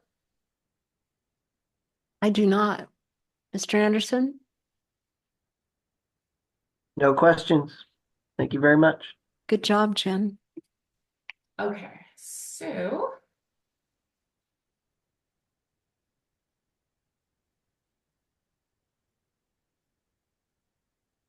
this is the Q3 dashboard. Also on the webpage, and you have access to it through that link that was sent to you within Smartsheets. So we'll start with the general fund. The dashboard provides a 4-year trend here, analysis from 21 through 24, allowing you to observe the patterns of spending and budget throughout those years. Commissioner Anderson had asked at one point in time if I could identify what the surplus is at the end of the year, because we typically never spend 100% of our budget. So I did add those in here. 21, there was a 17% budget surplus at the end of the year, and then has consistently stayed over the next 2 years at 7%. So applying that 7% to the potential amended budget, this is where I would anticipate that we end the year at 19.1. Thank you, Jen. You're welcome. And that would assume that all those budget supplementals were approved. So total days cash on hand as of November 30th for the general fund is 198 days. That indicates strong liquidity and a healthy fund balance in the general fund. This is well above the general recommendation of 60 to 90 days, giving us some flexibility and some resilience going into 2025. Our budget utilization rate, like I said, the target is 75%, is sitting at 70%, leaving us 30% remaining budget here. Jen, is that all cash or is that just cash in the general fund? Just general fund cash. And you said that the GAO recommends between 60 and 90 days? Yes. But that cash is still invested and we're still receiving interest on that, correct? Yes. Okay, so it just in one pot or another. Mm-mm. Okay, so then we have the year-to-date actuals versus budget. This visual analysis here gives you the ability to just visually see where the year-to-date actuals, the blue line here, compares to the original budget, and then the darker line, the amended budget for each department within the general fund. And then these general funds expense by quarters provides that visualization for you to track quarterly spending, kind of identify quickly if there was a spike in a quarter for each department's spending, and for somebody like me to be able to maybe go back in and see what could have cost that. Simple observations: buildings and grounds, juvenile court show an increase in Q3 spending. General fund is performing within expected ranges with a strong cash position and controlled spending. Any more questions in regards to the general fund? Question. Okay, moving on to all funds here.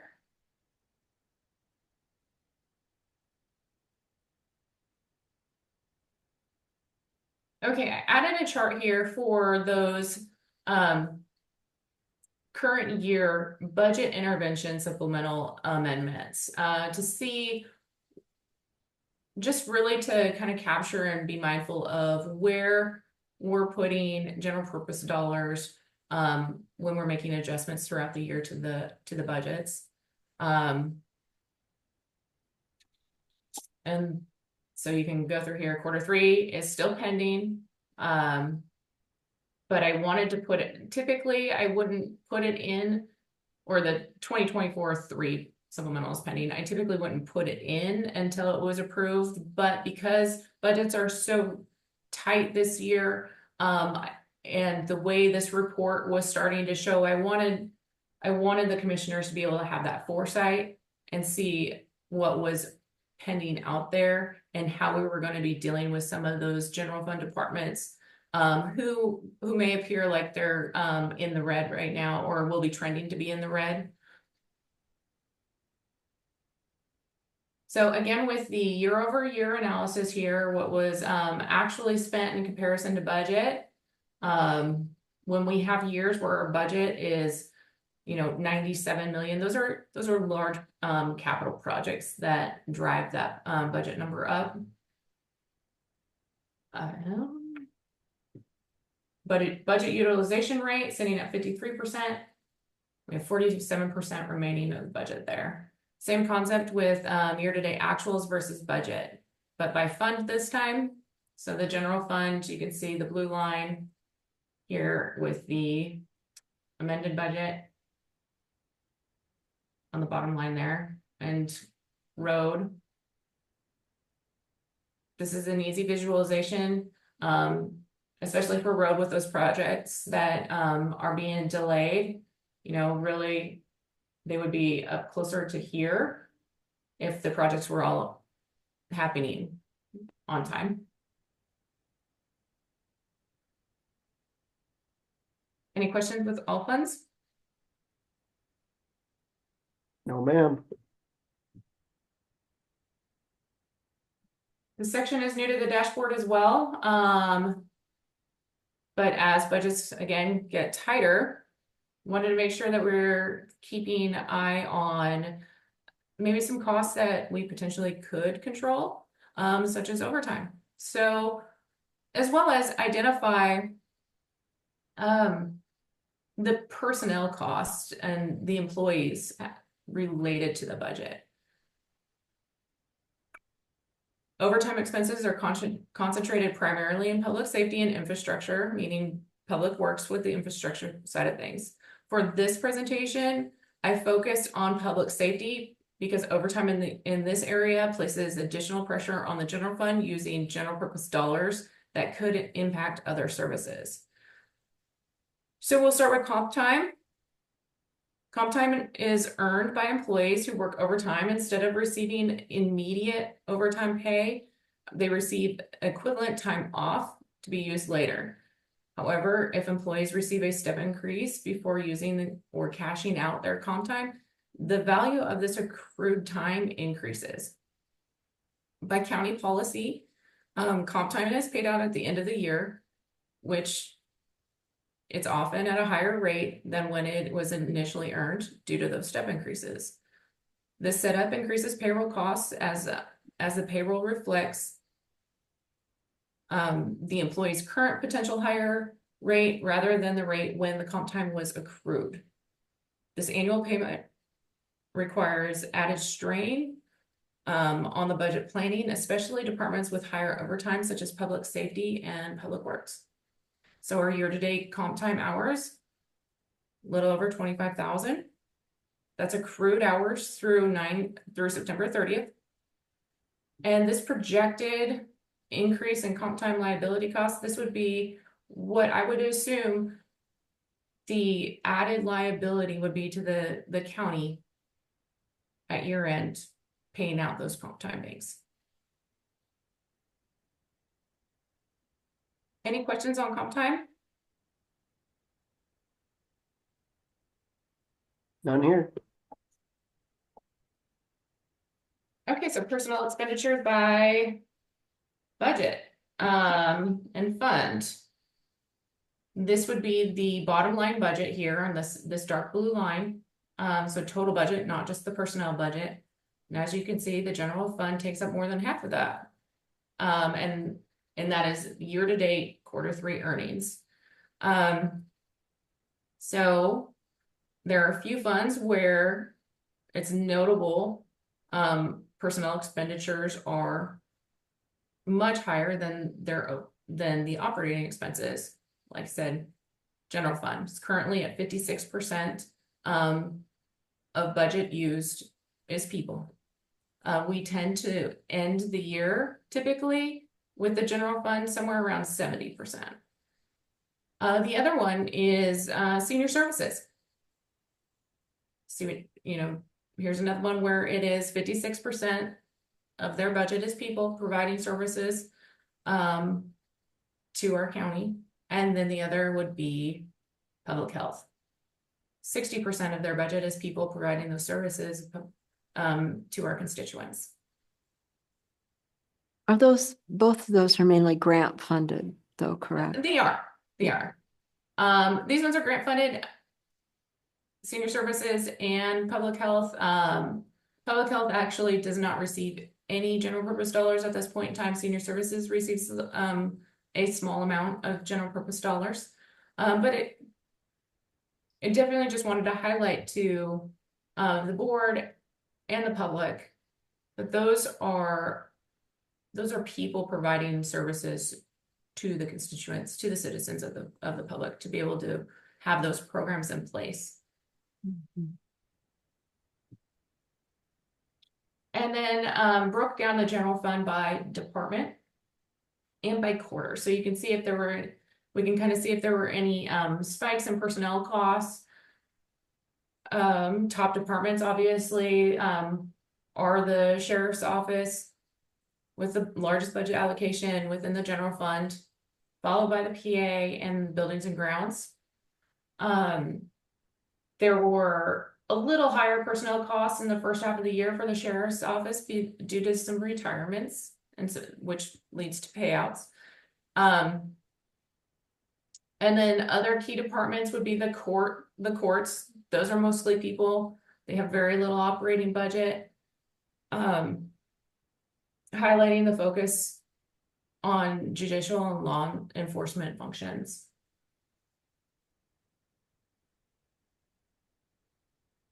This next section is overtime by program area.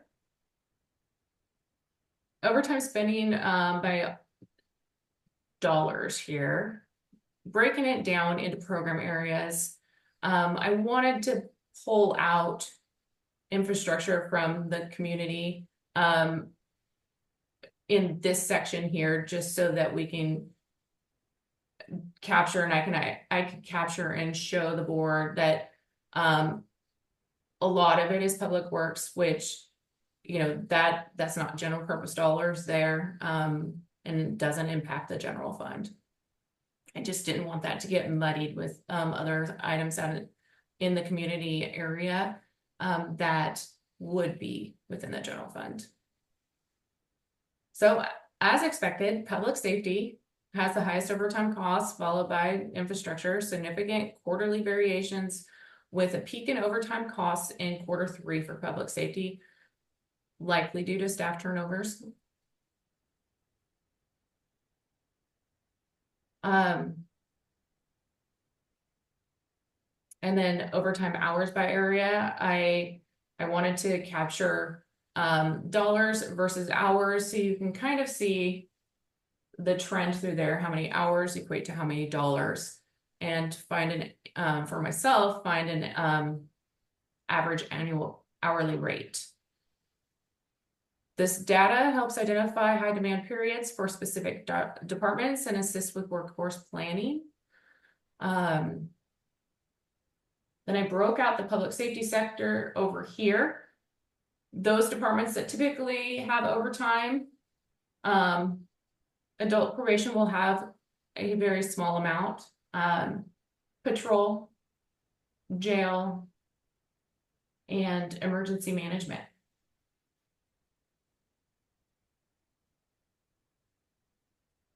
Almost all three of them spiking in Q3. I believe that they have staff turnovers or short-staffed within the jail and patrol in that Q3, and I would expect them to probably maintain that throughout part of the Q4, if not all of it.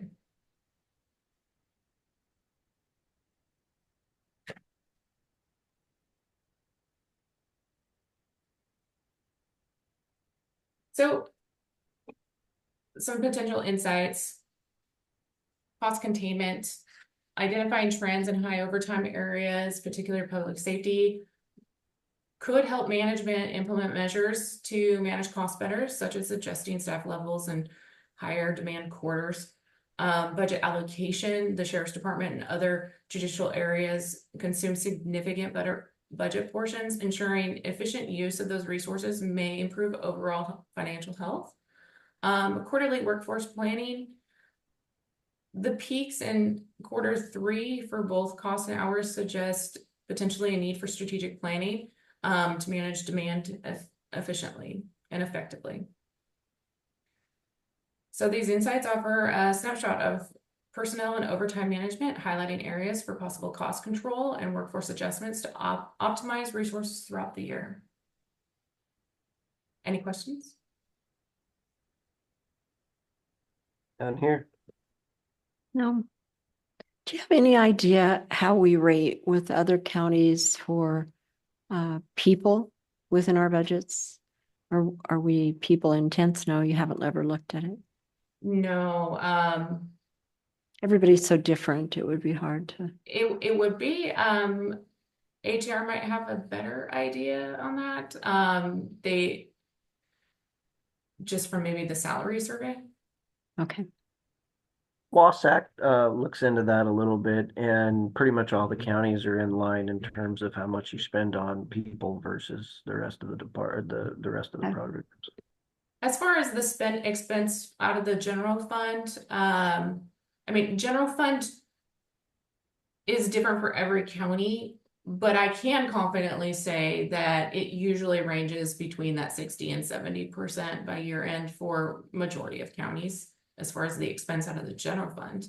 But as far as like number of employees, I definitely don't.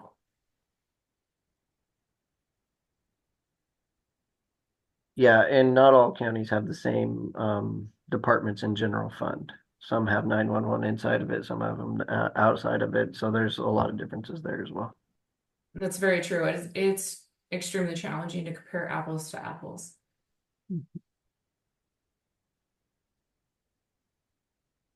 The last portion of this is just a reminder where our budget is. All funds kind of helps you or the public identify the large portions of our budget.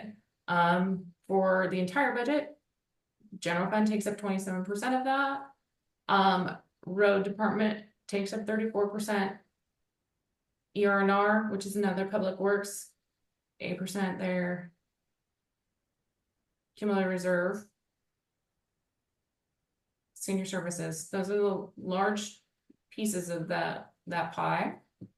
Over here on the general fund, the sheriff, the PA, buildings and grounds,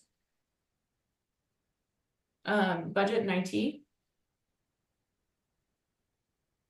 the assessor, and non-departmental, which we use that as placeholders for items such as insurance and cost of living adjustments. So this budget is more of a placeholder and gets reallocated as the year goes on.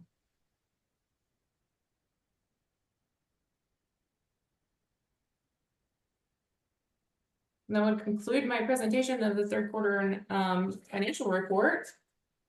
Anything else for me? No, that was a good report. Thank you, Jen. And just a reminder to everyone who's tuning in, all this is on our website. Go look under fiscal services. Jen keeps us updated. There is no excuses when people don't know what's going on. That is correct. It is all on there. If you need a reminder, go back to the video and you can follow step by step as I walked through there. Thank you. Thank you, Jen.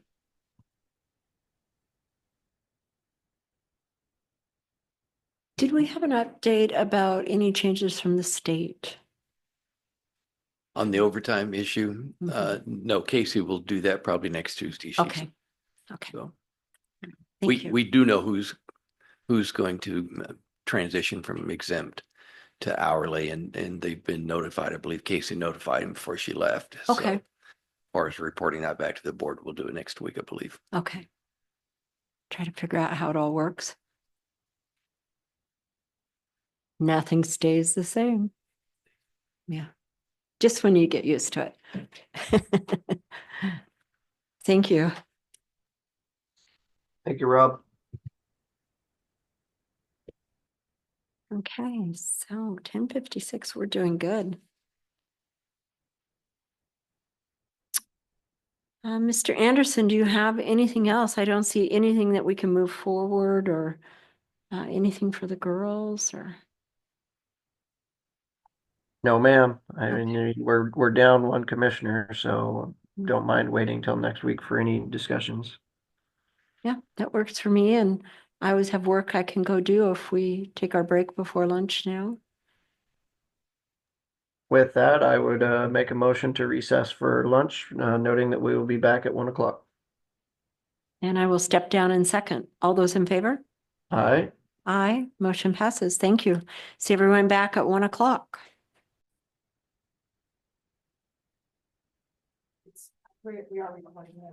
Okay. So we got just a few seconds. Do you want me to go ahead and open? So we're recording. Okay, welcome back to the regular meeting for the Klickitat County Commissioners for November 5th, 2024. And we're going to start with a public meeting with the Planning Department for 2 short plat.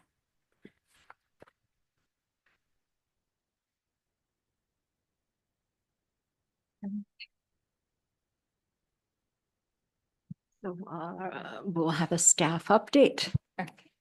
So this is a short plat for Woodruff Properties LTD, SPL 2024-06.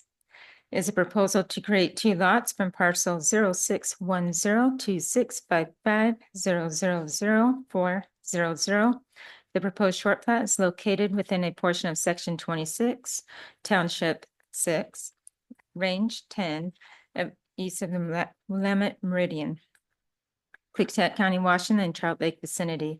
The administrative review of the short plat has been completed. Signatures have been obtained from the Road, Health, Planning Departments and the Treasurer's Office. All conditions attached to the preliminary approval have been met. If the board finds that is in the public's interest to approve the short plat, a motion needs to be made granting final approval for SPL 2024-06. Oops. Madam Chair, have you had a chance to review it? Yes, I have. No issues? No issues at all. No questions either. Perfect. Madam Chair, I would make a motion to approve short plat SPL 2024-06. And I'll step down in second. All those in favor? Aye. Aye. Motion passes. Thank you.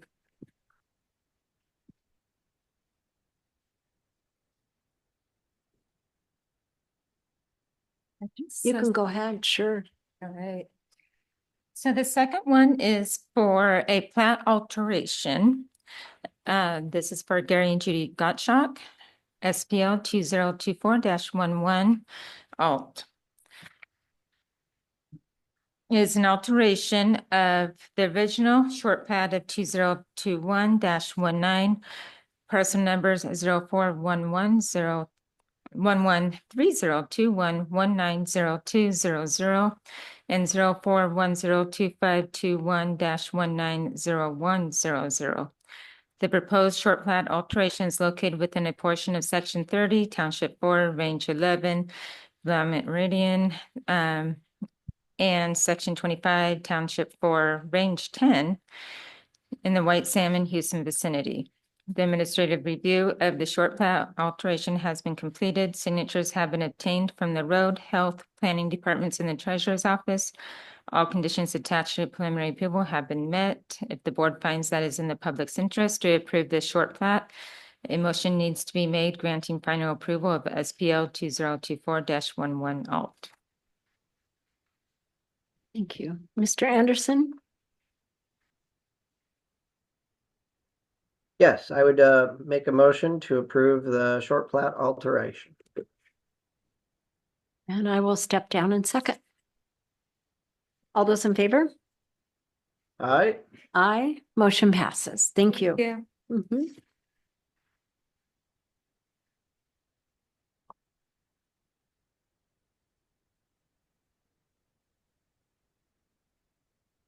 Roll it up. I didn't want to smear your ink.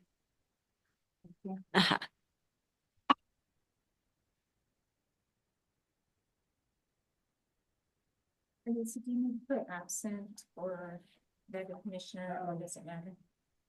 Do you want it? Let her do it. Or you can do it. Yeah. Good catch. Thank you. Where am I? Thank you. A lot of writing on these.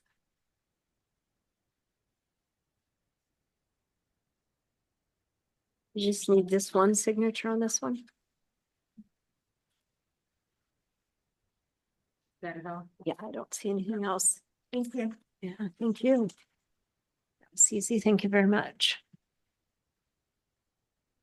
So Mr. Anderson said there was a portion of Jen's review that he would like a little more information. So she was going to come back on and use up some time. Okay. Oh, did we change to military time? We did. Yeah, I don't know why. The clock I'm looking at shows 104. Yeah. Doesn't show 13. Does the one in the back show 13? 13:05. Oh, really? The one I see underneath you shows 105. I wonder why it decided to go to military time. It's daylight savings time. Great. Probably when somebody moved it and changed it for daylight savings. Yeah. Do you know what time Jen was going to check in, Jake? I think 1:15, but she might already be online. Can you see There her? she is. I think they found her.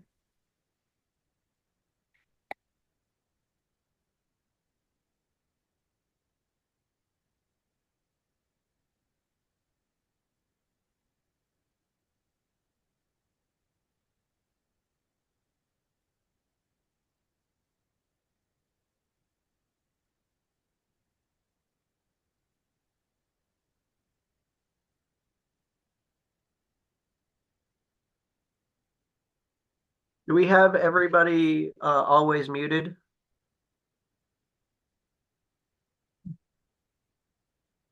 Elise says no. Okay.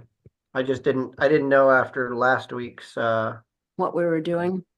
yeah, Mhm. or the last couple of weeks. Right. Did we talk to IT to see if we could pull the IP address from that individual?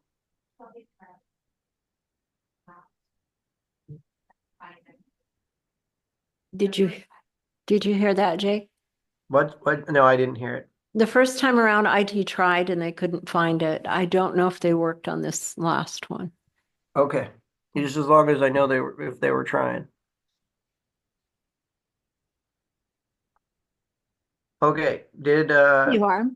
did Jen get let in? Yes. We can Okay. see her.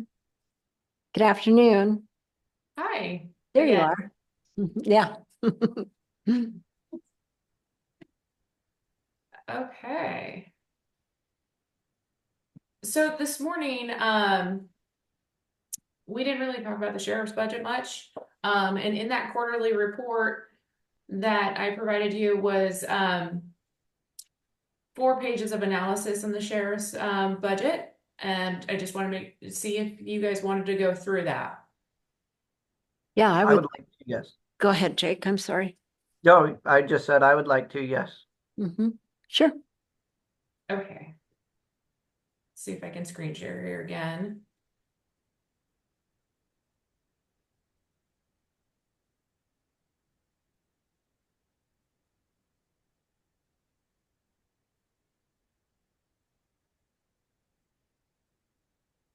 All right. So it starts on page 14 of that quarterly financial report. As a reminder to all the Board of County Commissioners instructed that I work with the Sheriff's Office and monitor their budget throughout the year following last year's unexpected shortfall of a little over $300,000. The board, as a reminder, you have access in Smartsheets to all of this work and analysis that I do on a monthly basis for the sheriff's budget. So staffing levels underwent some changes in 2022. So if you're looking at prior years, it would affect the overall budget and expenditure patterns. And then the other thing that isn't detailed out is the K-9 program's payroll. So currently in this budget and prior year budgets, the K-9 handler receives an additional salary increment for their specialized role, but it's all lumped into the patrol's personnel salaries and benefits lines instead of the K-9 line. I believe that within the 25 budget, we are working to isolate those and get those separated out. At this point in time, the sheriff's office budget utilization is 80% overall.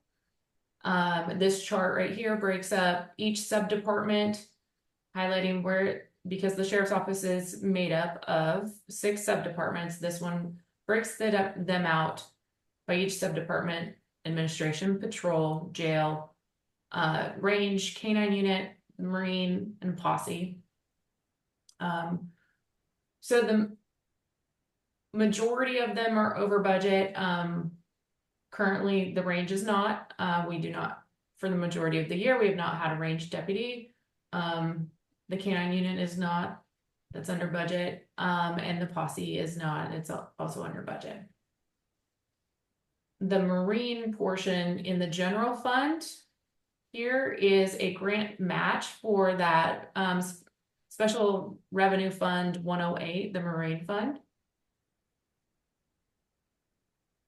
Do we have any questions on this page?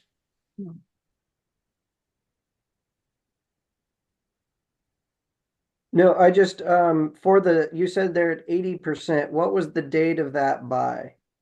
September 30th. Okay, and so that is 80% on September 30th, so that's the end of Q3. And so they should have been at what, 75% if everything's equal? Yes. Okay.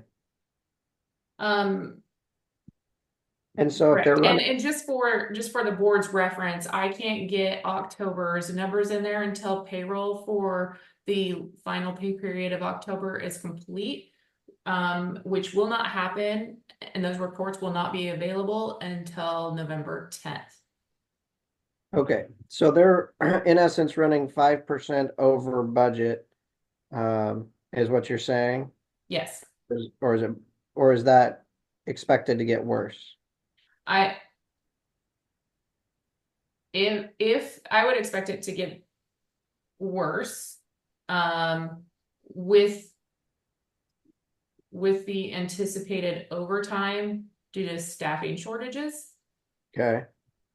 But there are supplemental, I mean, it depends on which way you look at it, because they have mental requests submitted for this third supplemental to deal with that.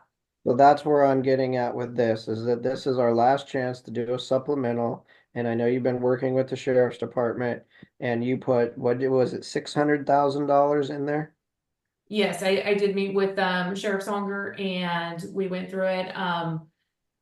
And he said that, they're putting a a hold on unnecessary spending, and being mindful of it. And we walked through his budget, where it was, and what I saw going forward. And so I suggested that we add more to his request, his original request. So now it's up there of 613,000. What was the original request? 424, I believe. And do Off you the top think of my head. do you think the 424 would have covered it, or would it have been close, or would he definitely have used more than that? The requests that were in for patrol, I believe, were sufficient, so long as there was no outstanding major invoices that I wasn't aware of. And that they controlled spending going forward. The area that I thought that I saw was insufficient was for the jail. And I do have analysis on that a couple pages away. Okay, but we're going to be pulling the jail out from underneath it, right? And Correct. and so in your update earlier today, you had the jail transition for $100,000. That is separate from the actual jail I cost. separated those pieces. Okay.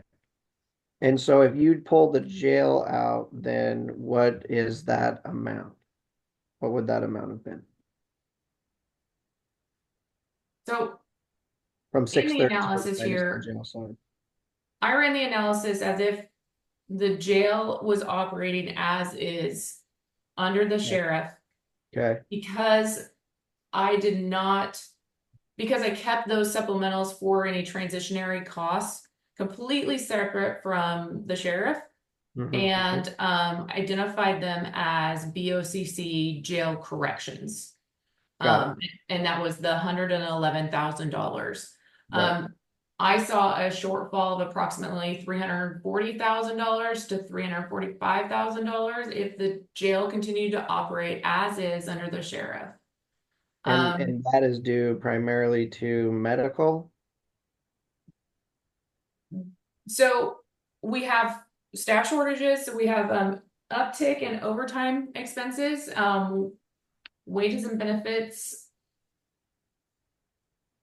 as well as inmate medical. There's outstanding balance of $123,620. Some of this is residual from prior year. Most of the prior year did get taken care of. There's just some holdup on probably like roughly $30,000 off the top of my head. But from January to September makes up the remaining balance. Inmate medical averages approximately $13,000 to $15,000 a month. Our current year actuals are $139,000. So that year-end projection for inmate medical, I have at just shy of $316,000. And what was budgeted was $144,000. Okay, so our original budget was 1.8, right? Or 1.85 For the jail, for the jail.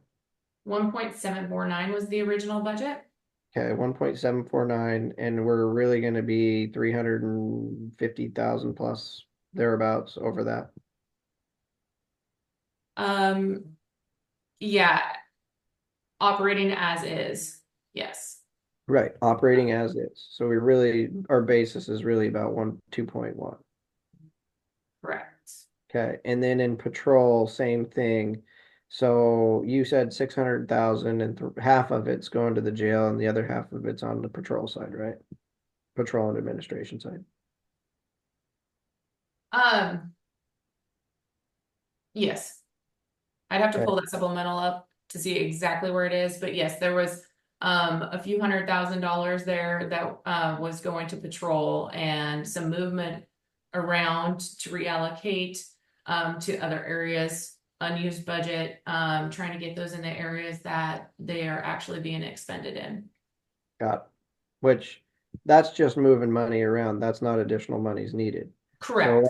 What I Correct. care about is There's the like additional multiple money that we facets need. to this supplemental process. And last year we went 300,000 over and a little bit more, right? Because they had to start the year in the hole a little bit by They did. 15,000 or so, right?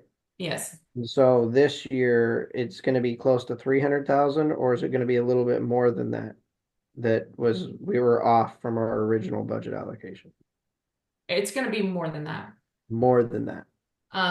If you could see on the screen, this total, so it was It's hard to see. 310 or $310,445 total for the supplemental of last year. Some of those things got carried over into 2024 as far as like unpaid invoices. This year there's already been 2 supplementals approved and this third one pending approval. So we're looking at 896,000 total in additional budget allocation to the sheriff's office. Okay, so but if we subtract out the jail from that, what would it have been? Of course, you would ask me something I don't have pulled up and ready. I get where I'm going with this is I want to be very certain that what we're doing for the 2025 budget is setting a budget that is true and realistic, not setting something that's hundreds of thousands of dollars under what they actually need again. I don't want to set whoever takes my seat up for that kind of a conversation this next year. And we had said 100%. we weren't I going to get do it. that again this year. Yeah, for sure. The only difference is that next year the sheriff won't have to worry about the jail budget. Correct.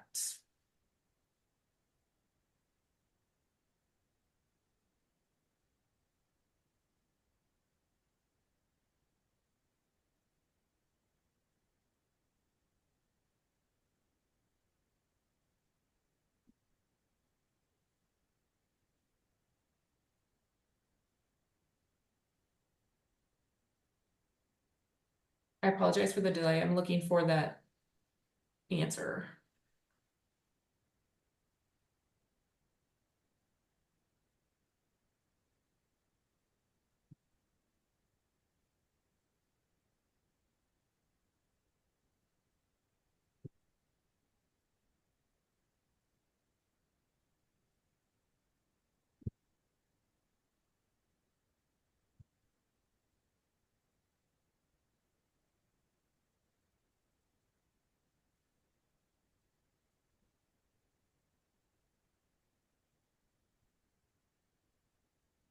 Okay, so within the supplemental, the original submission from the sheriff's office, $279,000 was going to patrol and search and rescue. Mostly patrol wages and benefits, along with patrol fuel line, and then the search and rescue repairs and maintenance to vehicles. And then there was an original submission for the jail inmate medical of $145,000. After meeting with the with Sheriff Sonker, we added an additional 189,000 to jail lines from inmate medical, wages, benefits, and meals. So I'm totaling 613,000. Okay, so in essence, we're double in the hole what we were last year. Is that right? For the last supplemental. But if you were talking overall, what's that difference? I guess I'm trying to compare the apples and the apples because we had the original adopted budget for 24, and we went over that by $300,000 or the original adopted budget for 23, we went over that by $300,000. Granted, we did supplementals to make up the difference, so they didn't go over. And in 24, we're looking to go over by $800,000 total. But I'm Almost trying to- 9. Almost $900,000 total versus the 300,000 for the year before. So this is a trend that's trending up. And granted, there's only 2 data points on it. And so what I want to do is make sure that what we're doing for next year is going to quantify that in a way that we're being conservative, so that whoever is sitting there isn't going to get surprised. Yes. Okay. And I understand that. And I was the one that built the 2025 budget for the corrections department. So I will definitely relook at that to verify, but I'm pretty sure I already built in what I expected. And when hopefully, you know, somebody is hired for the jail administration position, and once they come on board, I'm hoping it'll be before the budget's finalized, and we can make any necessary adjustments from there.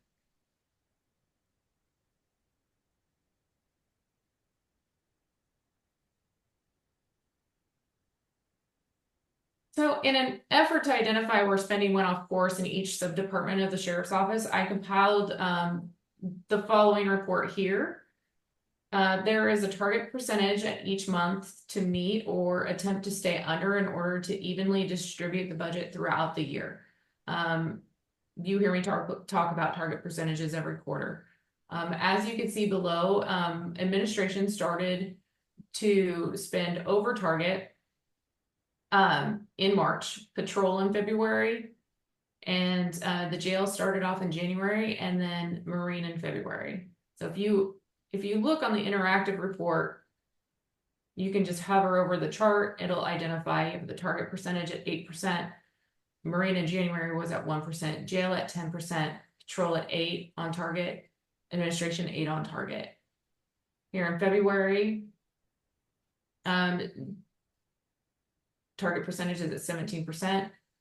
Marine made some operational purchases, so they jumped up to 28%. Jail, another 10% added, so 20%. Patrol now jumped up to 18%, and administration stayed on target at 17%. So we started to go off course really early in the year. This black line here is that target percent line. By July here,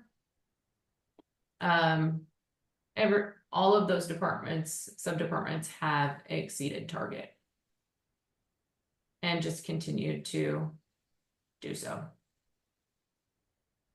Yep.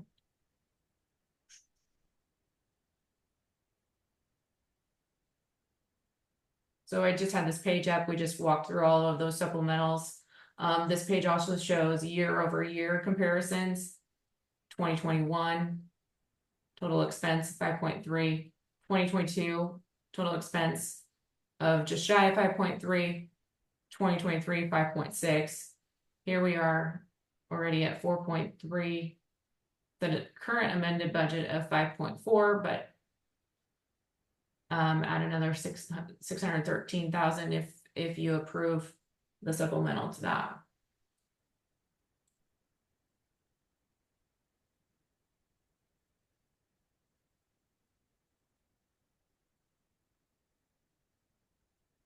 This is the narrative to go along with the analysis. Notable contributing factors include there are some pending left one medical invoices for services in an inpatient facility since, from what I could tell, July. That could be the fact that we just have not received those invoices. I have reached out to Leanne in the commissioner's office, and she's reached out to the point of contact to get those invoices, and I do not believe that she has heard from them yet. So we have some adjustments for L&I costs that has been talked at with the board ad nauseum.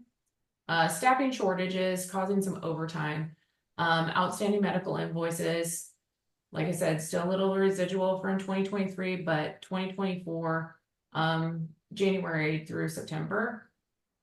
The primary cause of the budget strain appears to be delays in invoice processing, leading to a compounding effect on expenditures, as well as those staffing shortages. I mean, it doesn't help when we're not paying things on time, and it has to carry over into the other year. We're just starting that next year in the hole already. In a budget review meeting with Sheriff Songer during the week of October 17th, we examined the department's financial status and the amendment results. The patrol budget, following initial review, appears adequate, assuming that the third supplemental request is approved. Pending invoices are limited and spending remains controlled. Additionally, insurance line items will be transferred to be funded through the non-departmental budget rather than directly into the sheriff's office. The primary areas of concern is the jail budget. Maintaining current operations under the sheriff will require an estimated $340,000 to sustain through year end. So administration's utilization costs are over budget primarily due to wages being under forecasted, with wage expenditure 78% above target. Benefits, in contrast, are on target. Reduced spending in the operational budget at 59% has helped offset those overages through an estimated deficit of $10,300 is anticipated. Patrols, 83% utilization. It's 9% over target at this fiscal period. Projections indicate a year-end overrun of about 241,000. Of course, there's a supplemental in of 279,000 to be able to cover these things, but personnel costs for patrol currently 80% of budget, exceeding target by 5%. Historical averages for personnel expenditures over the past 3 years amount to $2.2 million, increasing to 2.3 when adjusted for a 4% COLA. This year's personnel budget, however, falls short by $21,000 relative to the adjusted average. So additionally, playing a part in its unanticipated retirement payouts. Furthermore, inpatient invoices from left medical services, like I just said, July through September, are still outstanding with a forecast of what I would expect $25,000 for those costs by year end.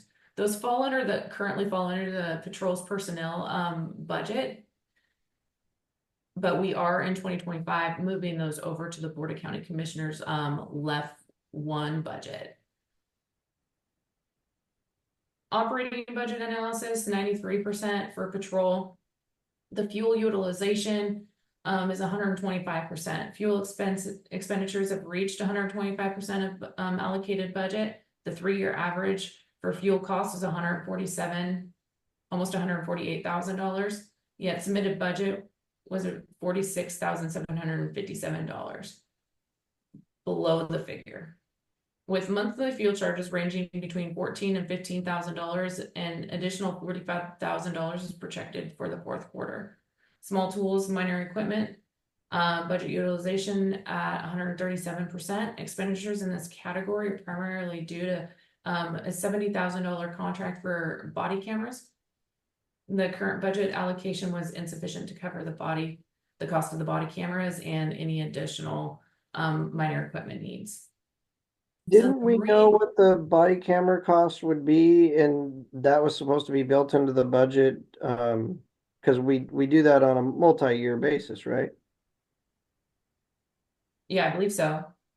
So how did that one, did we mess up during the last budget and not take into account the additional costs of the cameras, or what happened there? That seems like that shouldn't have happened.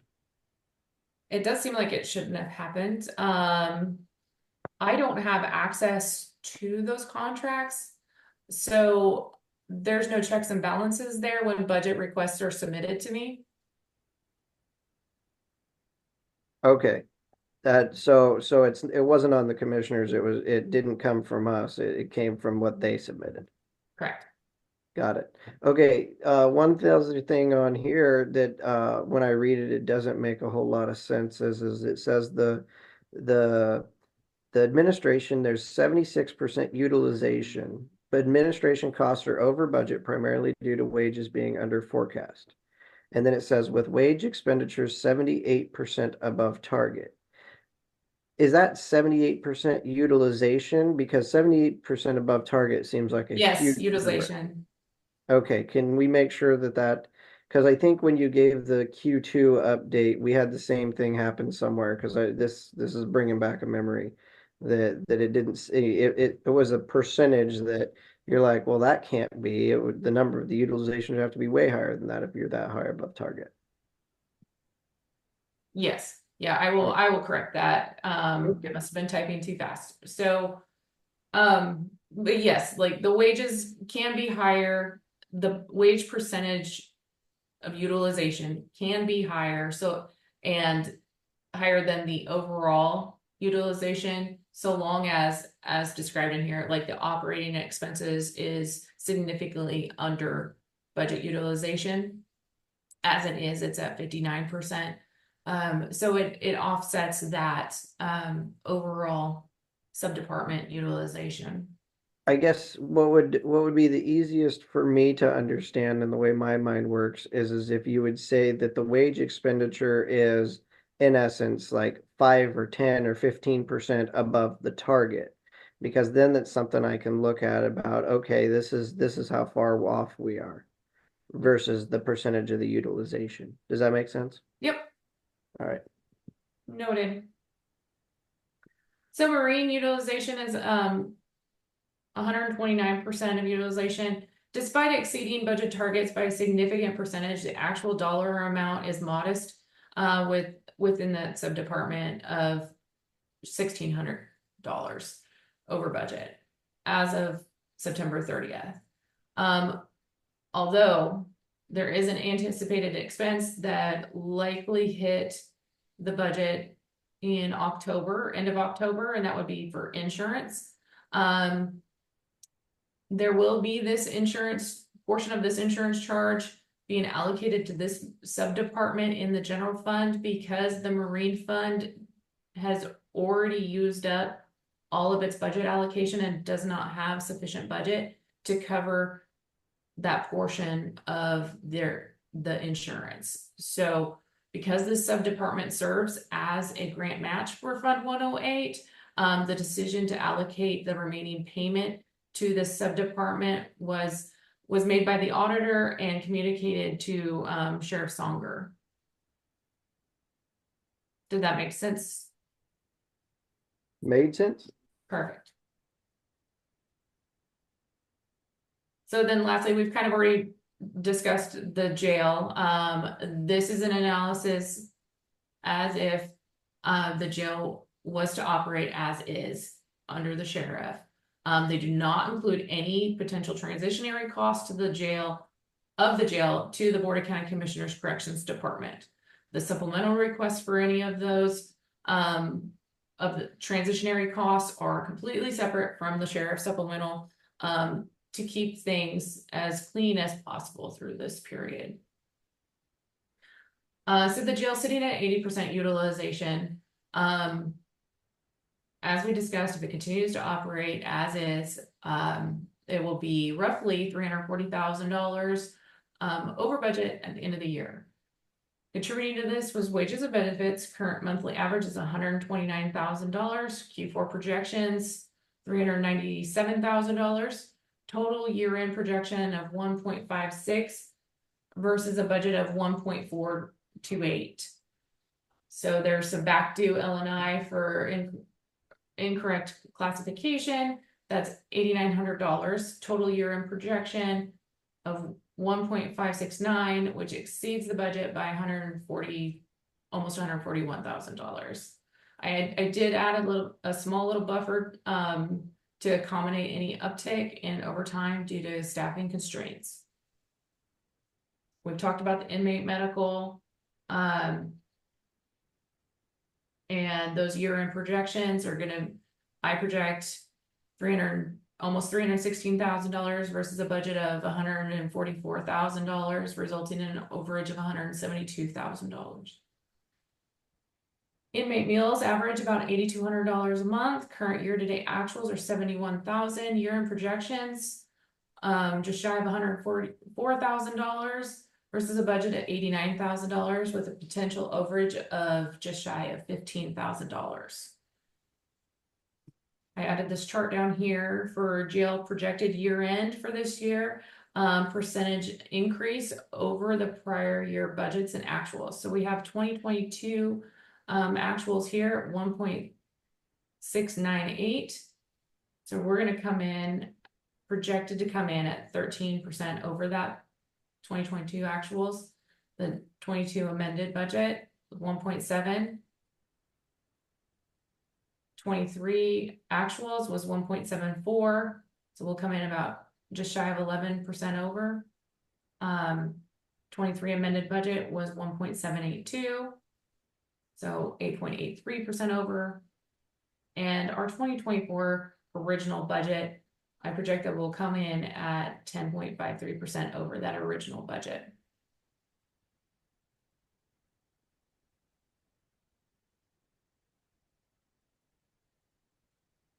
So that it concludes the sheriff's analysis. Any further questions?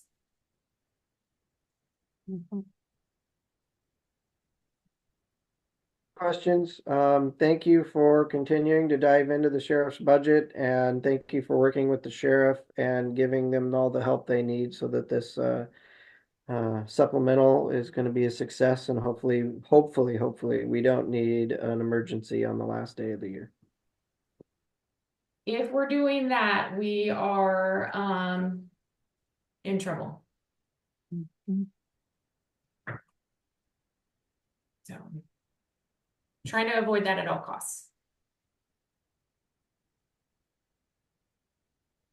Thank you, Jen. You're welcome.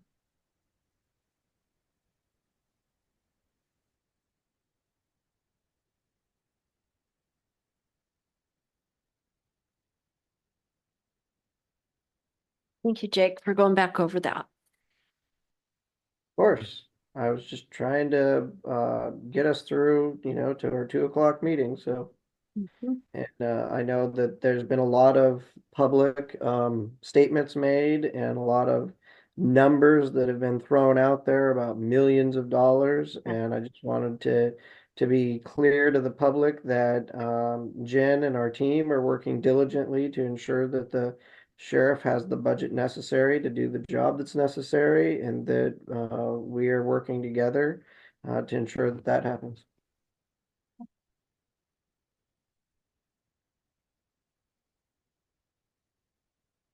We have just a few minutes. I think we're waiting for the rest of the Board of Health to come. Do you have? Oh, I did. I'll be darned. Okay. Yeah. Okay.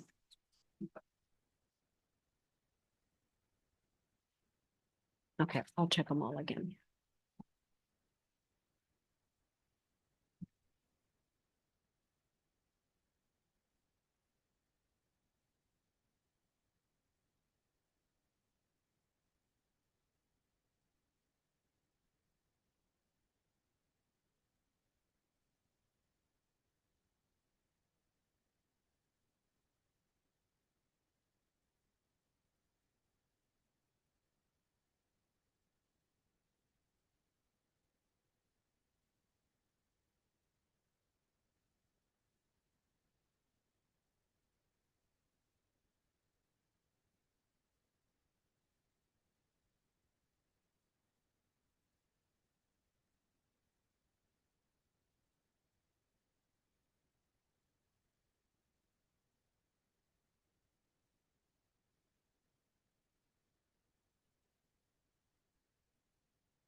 There's 1,000 stickers on there.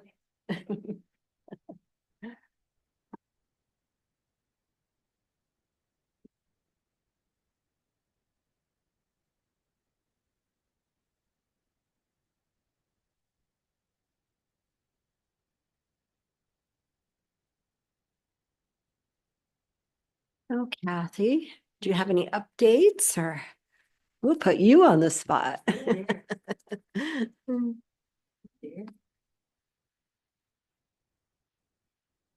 No?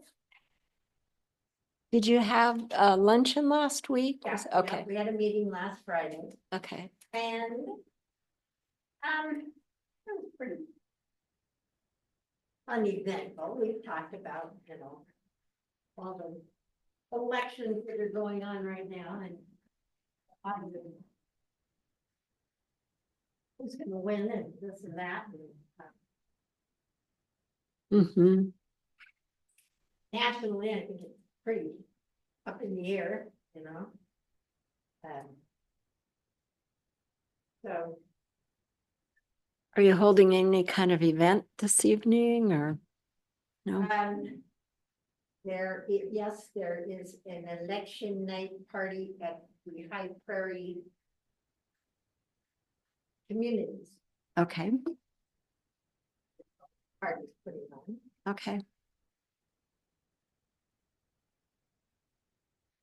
Heard there's a function going on at the Legion tonight. I heard that. With our people. Mm-hmm.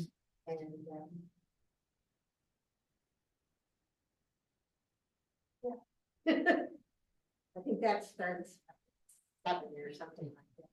That's what I thought, yeah. Means you have to stay up late. And it gets dark out too early now. Now 7 o'clock's my bedtime. Yeah. Mm-hmm. Mm-hmm. It's a bit of a kibosh on going to parties now. We were such party goers anyhow. Well, I can remember about some good parties we've had in the past, election night parties. Yeah. This month's going to go very fast. Like salmon, I'm not sure. Well, I guess those people will go to High Prairie. Mm-hmm. Mm-hmm. They've been working hard down there. Have they to get it ready? Mm-hmm. In White Sand, been quite busy Okay. candidates. So. Mm-hmm. Yeah. Will be I interesting. just never know. Mm-hmm. And if people are listening, I'd like to encourage them that tomorrow everybody go out and pick up their signs. Oh, good idea. Yes. Yeah. Yeah. I hate seeing signs that are left months afterwards. Yes. Yeah. I noticed that a neighbor of mine down the way that who signs I didn't care for. I was down on it. Oh. Wow.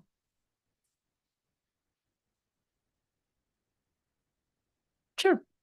I'll go down the hallway for a minute. Yeah. So, Mr. Anderson, so I think we're going to take a recess until just before 2 o'clock and then come back into session. Sounds good. Okay, thank you. Recess and shut the recording off so we don't sit in here, and I'll see you at 2. Okay, thank you.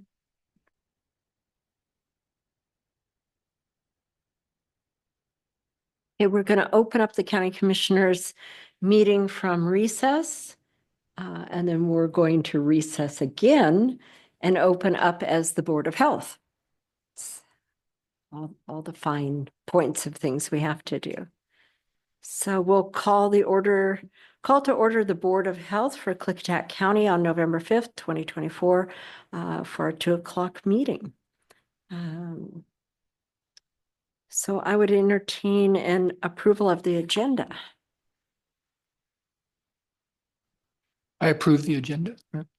Make a motion to approve the agenda. I make a motion. We just need a second. I'll second that. Great. And we have a motion and a second. All those in favor? Aye. Aye. Aye. Okay. Motion passes. Adoption of the meeting minutes.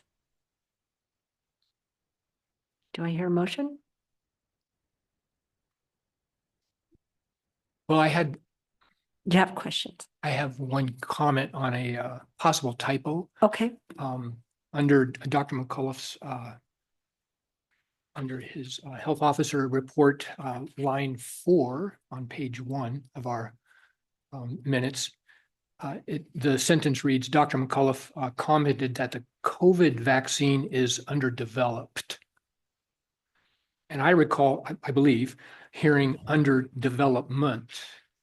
Correct. I'll fix that, Paul. Okay. Thank you, Aaron. So it's a move to adopt the minutes with that correction. A second. I'll second that motion. Motion and a second. All those in favor? Aye. Aye. Motion passes. So we'll move to Dr. Joel McCullough for a health officer update. Good afternoon. Are you there? Yes. Can you There hear me you okay? Oh, I think he's gone again. Oh, There you are. okay. Great. Thank you. Oh, okay. Thank you. You can hear me okay? Yes. Yes. Okay, great. Great. So today I'd like to again give you a brief update on bird flu and say a few words about where we are with respiratory virus season. So in terms of the bird flu, it's still widespread in wild birds worldwide, and we're seeing outbreaks happening within poultry workers and in the United States and among dairy workers as well. So far this year, we've had 44 confirmed human cases in the U.S., and 24 of those cases are due to exposure to dairy cows, and 19 have been due to exposure to poultry, and 1 from unknown cases. The most recent cases that I think you'd be interested in occurred in Washington State. In October, there were the first human cases in Washington State were identified, and this was in Franklin County. So what happened was that there were agricultural workers who were exposed to infected poultry at a commercial egg farm there. And so after workers developed symptoms, they were subsequently tested, and 9 have been identified as having bird flu. And there's 3 cases that are suspected, but the laboratory is still pending.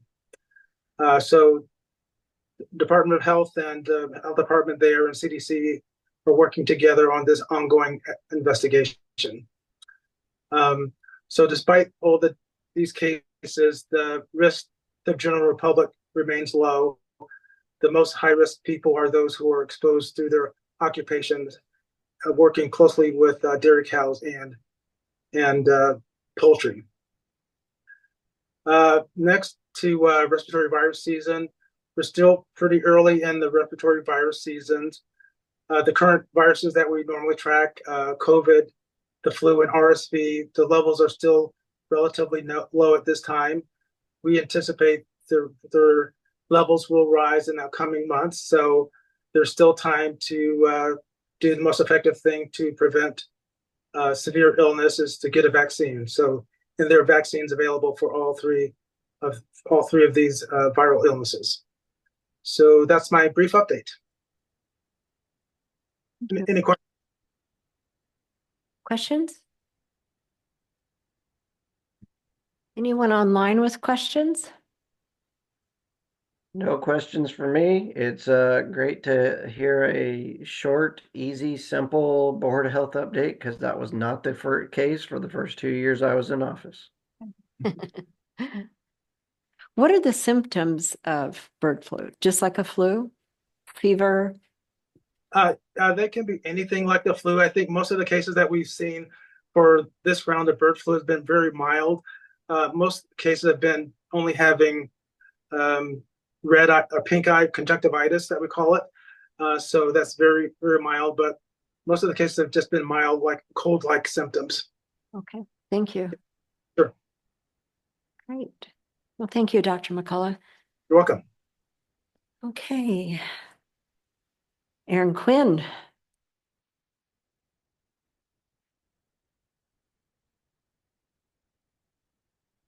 Do you have an update for us on starting with immunizations? Oh, yep. Sorry, I was talking, but I was muted. That's okay. So in your packets, you have the clinical immunization schedule. As we were navigating the billing of these, it was determined we've been leaving 3 codes off that help us maximize the revenue that we can receive when we bill insurance for vaccines administered.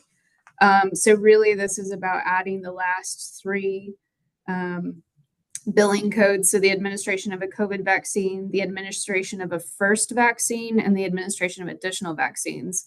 And so in order to get, the revenue that you could maximize rather than just billing for the administration cost, it has to specifically be an administration cost for the first of the vaccines that you get, and then an administration cost for the subsequent. So you get an administration fee per vaccine, not per visit, if that makes sense. And so just because that is a change in our fee schedule, then we just need the board's approval for that. Does anyone have questions? Online questions for Aaron? Otherwise, I believe we need a motion. I'll make a motion to approve the vaccine fees. I have a question. I couldn't get it to raise my hand. Okay. Oh, sorry. We're not doing public comment though till the end. Thank you, Aaron. Yeah. So people can ask questions at public comment, but the questions now should just be the Board of Health. Okay. I thought maybe it was Vern, so thank you. I will second the motion. Thank you. Motion and a second. Any discussion? Hearing none. All those in favor? Aye. Aye. Aye. Motion passes. Thank you. Okay. And then next we have the resolution for the 2025 meeting schedule. Historically, we've put out a quarterly schedule and then just reminded everyone, both the Board of Health and the Board of Commissioners or myself can call a Board of Health meeting anytime that there's a determined need, or if we have additional business that we need to do. So even though we're advertising for the 4 dates for 2025, that doesn't mean we're restricted to only 4 meetings in 2025. Does anyone have any questions about the meeting schedule? If not, a motion. Motion to accept the resolution for meetings. I'll second that motion. That's great. Motion and a second. Any discussion? Hearing none. All in favor? Aye. Aye. Motion passes on the resolution. Thank you. Good. And then I think next on the agenda, I was going to just do a quick update on behavioral health. Again, reminding the Board of Health that while the Behavioral Health Department does not answer to the Board of Health, we did feel that it was important that the Board of Health be given an update on the department and the development of the programming that we're working through in the county. So currently for behavioral health, we do have 4 full-time staff. We have 3 contractors and 1 consultant. We are currently advertising for 5 different positions within our department. 2 of those are designated crisis responders, 1 crisis case manager, a mental health therapist, and a substance use disorder peer. We are not getting a lot of applications, if any, with these positions. And that is really going to be a barrier to us adding services and programs until we can get staff on board. We have looked at our wage structure. It is comparable for the area, both the area and comparable counties around the state. We feel like really we're having issues recruiting due to housing costs and housing availability, and believe that we will continue to struggle with that over time. So stuck a little bit there as far as expansion, but still looking at ways creatively that we could maybe address some of those issues in the future. And obviously, if the board has any feedback about that, I'd certainly be happy to hear that. So We are still averaging about 16 crisis cases that we're responding to per month. That's been pretty steady throughout the last 2 years. Our October stats are status quo as far as this is this second year we've kept stats on that, so we haven't seen very much change there either. We are doing the substance use disorder, the outpatient, so we're accepting referrals from adult probation, the Department of Corrections, and then from our own crisis staff. And we did see 8 clients as SUD outpatients in October. So we're working through getting the access to be able to do drug testing within the SUD programming, which will increase our ability to be able to see more of the SUD clients. So that's kind of where we're at for behavioral health. Any questions from the Board of Health regarding that department? I have a comment. Yes. I know that WorkSource is doing a job and resource fair this week, and I know that they reached out to the county health to participate in that. I don't know, I believe last time I heard they had not signed up to participate. I know there are many positions open countywide, and I'm just putting that out there that might be a good place to get that information out there, and friendly faces bring people in the door as well. So that's all I had. Can I reach out to you later Sunday and get that info from you?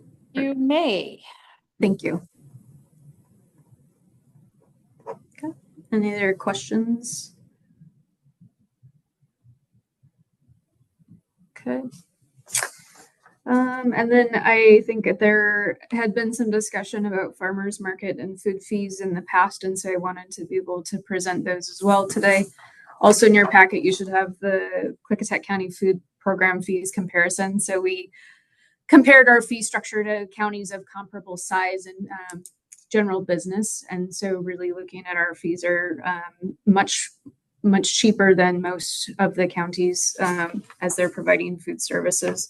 I do want to draw everyone's attention to the fact that these food fee schedules do not include the USDA food structure. We do not oversee the USDA foods, so your cottage industries, your jams, your jellies, which is it's a separate fee structure. It does not go through our department, so we're not addressing those specific fees. These are the fees only specific to the health department. So I think even when this discussion came up originally, there was a little confusion about whose fees were what. So really calling out the seasonal section for Klickitat County. So that's what generally the farmers market folks would apply for.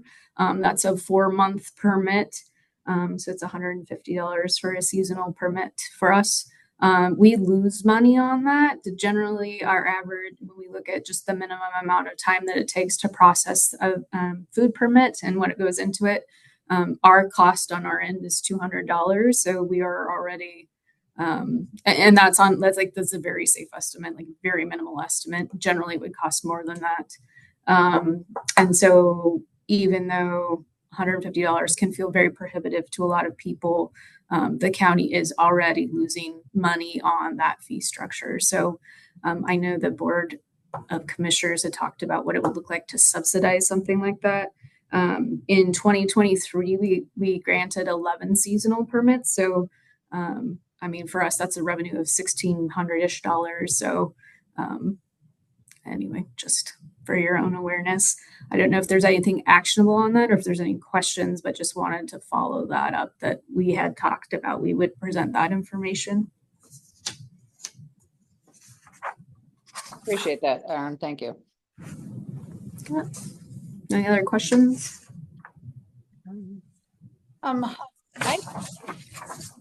I don't know. I know it's not on the agenda, but will we have opportunity to ask questions or make comments in general at some point? Yeah, you could. Now is good. We can do it now. Sure. Okay. So I've been serving on this board for 2 years-ish. Mm-hmm. And I've also been allowed and able to go to a couple of the trainings for health boards throughout the state. And I guess I have some confusion and then also some questions.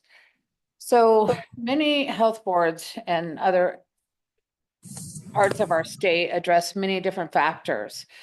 And I often wonder, I mean, fee schedules come before us from the health department and we vote on those.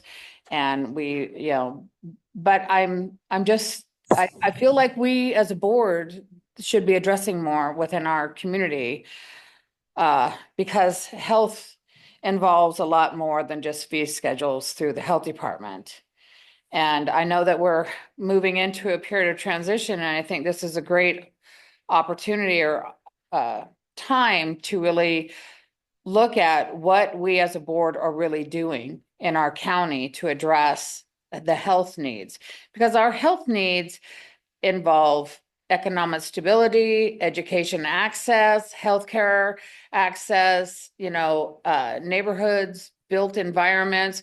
We mentioned housing costs and housing availability. That's all part of the health of our county and our communities and the individuals within our communities.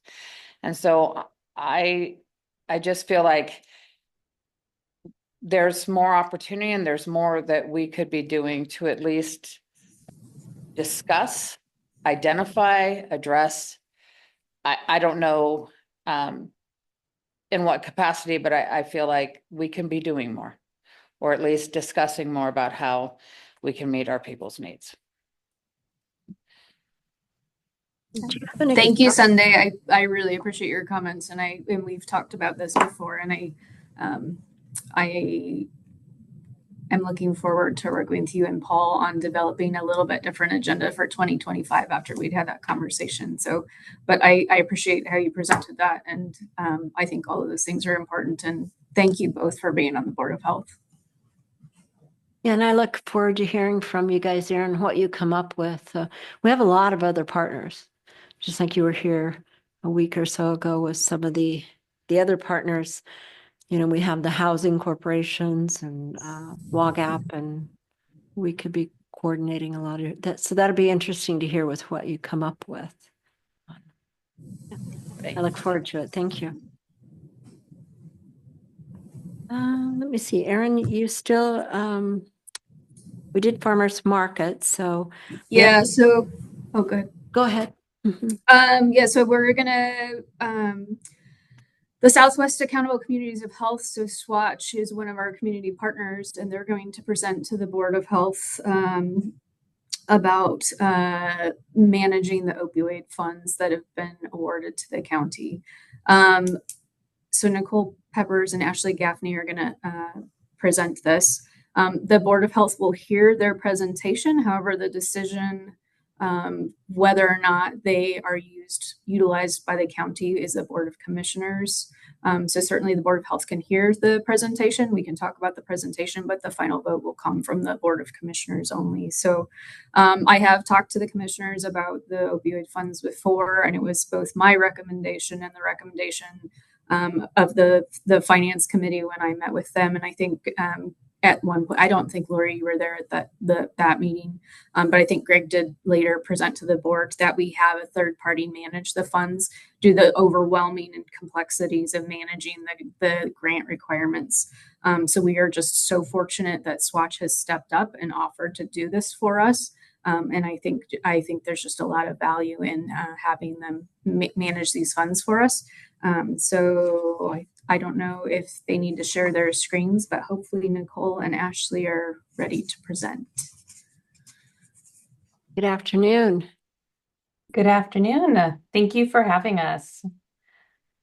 Would you like us to share our screens for the PowerPoint presentation? Yes, if you can. Yes, absolutely. If you give me just a minute. Yeah, and the presentations in everybody's packets as well. Just okay. Also.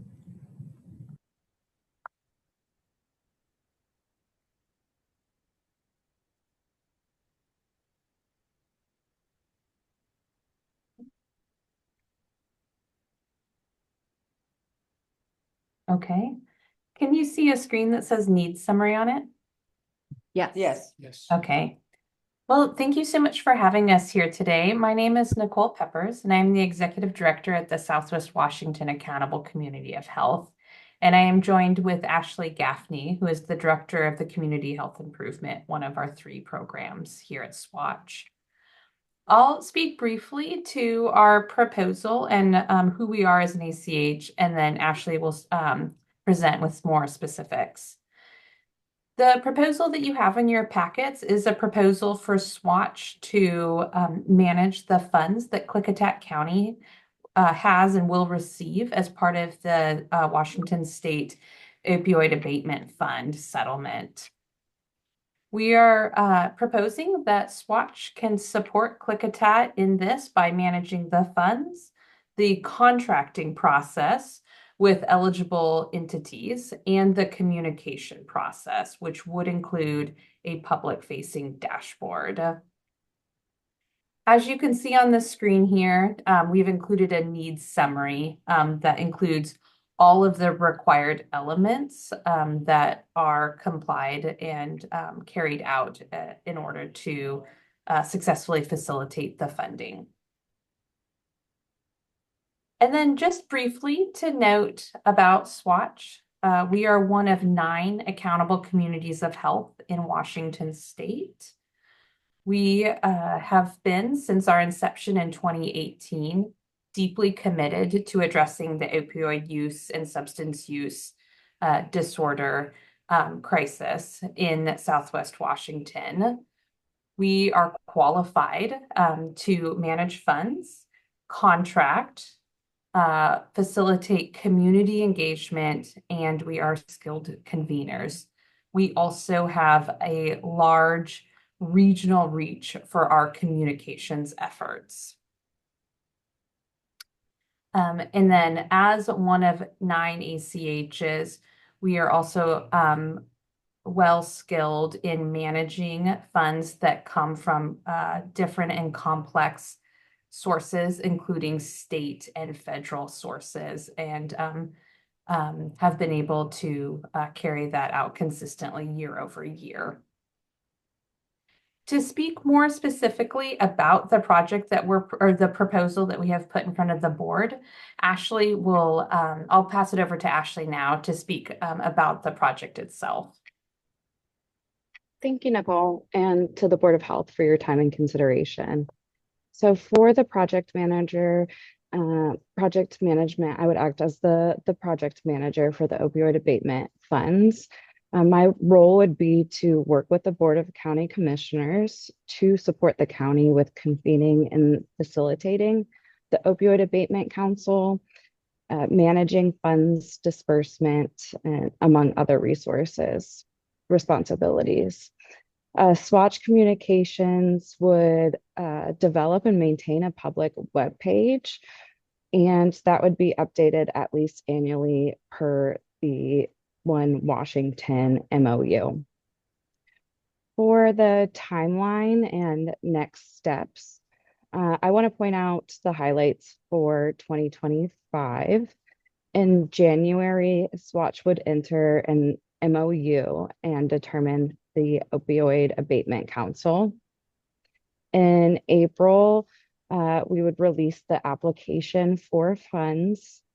And then in June, notify applicants and release communications on a public webpage. Below this, there is a list of just some of the abatement strategies that applicants can choose from. There are more included in the One Washington MOU, which Swatch submitted a full proposal for the board's consideration. If you have not received it, we will ensure that you do. And then, yeah, the following slide should be my contact information. I know Nicole and I are able to stay on this meeting until 3 to answer any questions that anyone may have, but feel free to reach out to me anytime as well if you have additional questions. Thank you. Does anyone have questions? I think everybody would be thankful for the help, that's for sure. Yes, thank you for coming today and presenting, Nicole and Ashley. I just really appreciate you guys taking the time to be here and help us with this project. Mr. Anderson, did you have any questions at all? The only question I would have is what fee does Swatch take off the top and what's that percentage or how much is it? In the proposal, we included a 10% administer fee. It's to be the going rate everywhere. Thank you. That will probably be a proposal that you bring before the board then, Erin? The proposal is actually in the packet I left for you all, so it just needs for you to review it and vote Okay. on it. Okay. And we don't do that during this meeting. We would do that during our regular board meeting. Okay. Yeah, so we could once, if you choose to do it today, we can adjourn and then you can vote on it. Or if you choose to do it a different day, that's fine too. All right. I Great. would think it'd probably be a good idea to wait a week so that Commissioner Christopher has a chance to review it. Okay. We can have Elise put it on our calendar next week. I do have one question, and it's probably more of a clarification, just that when bids are put out for services to be rendered, those would be rendered within our county. Is that correct? I'm not sure I understand your question, so I'm going to answer you. And if I'm wrong, redirect me if I don't answer what you're saying. So if your agency wants to do a project with the opioid dollars, you would apply to the Opioid Abatement Council, the OAC that Swatch would put together. And then that will have members from our county on it. And then those monies will be granted from Swatch, even anyway, it's along how the money trail works. But the money is for this county and will go to people that are doing work in this county. Does that answer the question you just asked me? Definitely does. Thank you. Okay.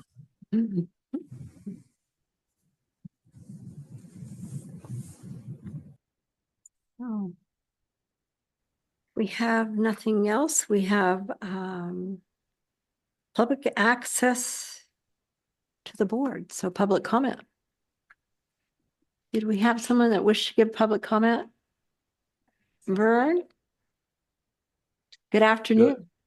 Hi, good afternoon, Commissioners Oler, Anderson, Director Quinn, and Board of Health members.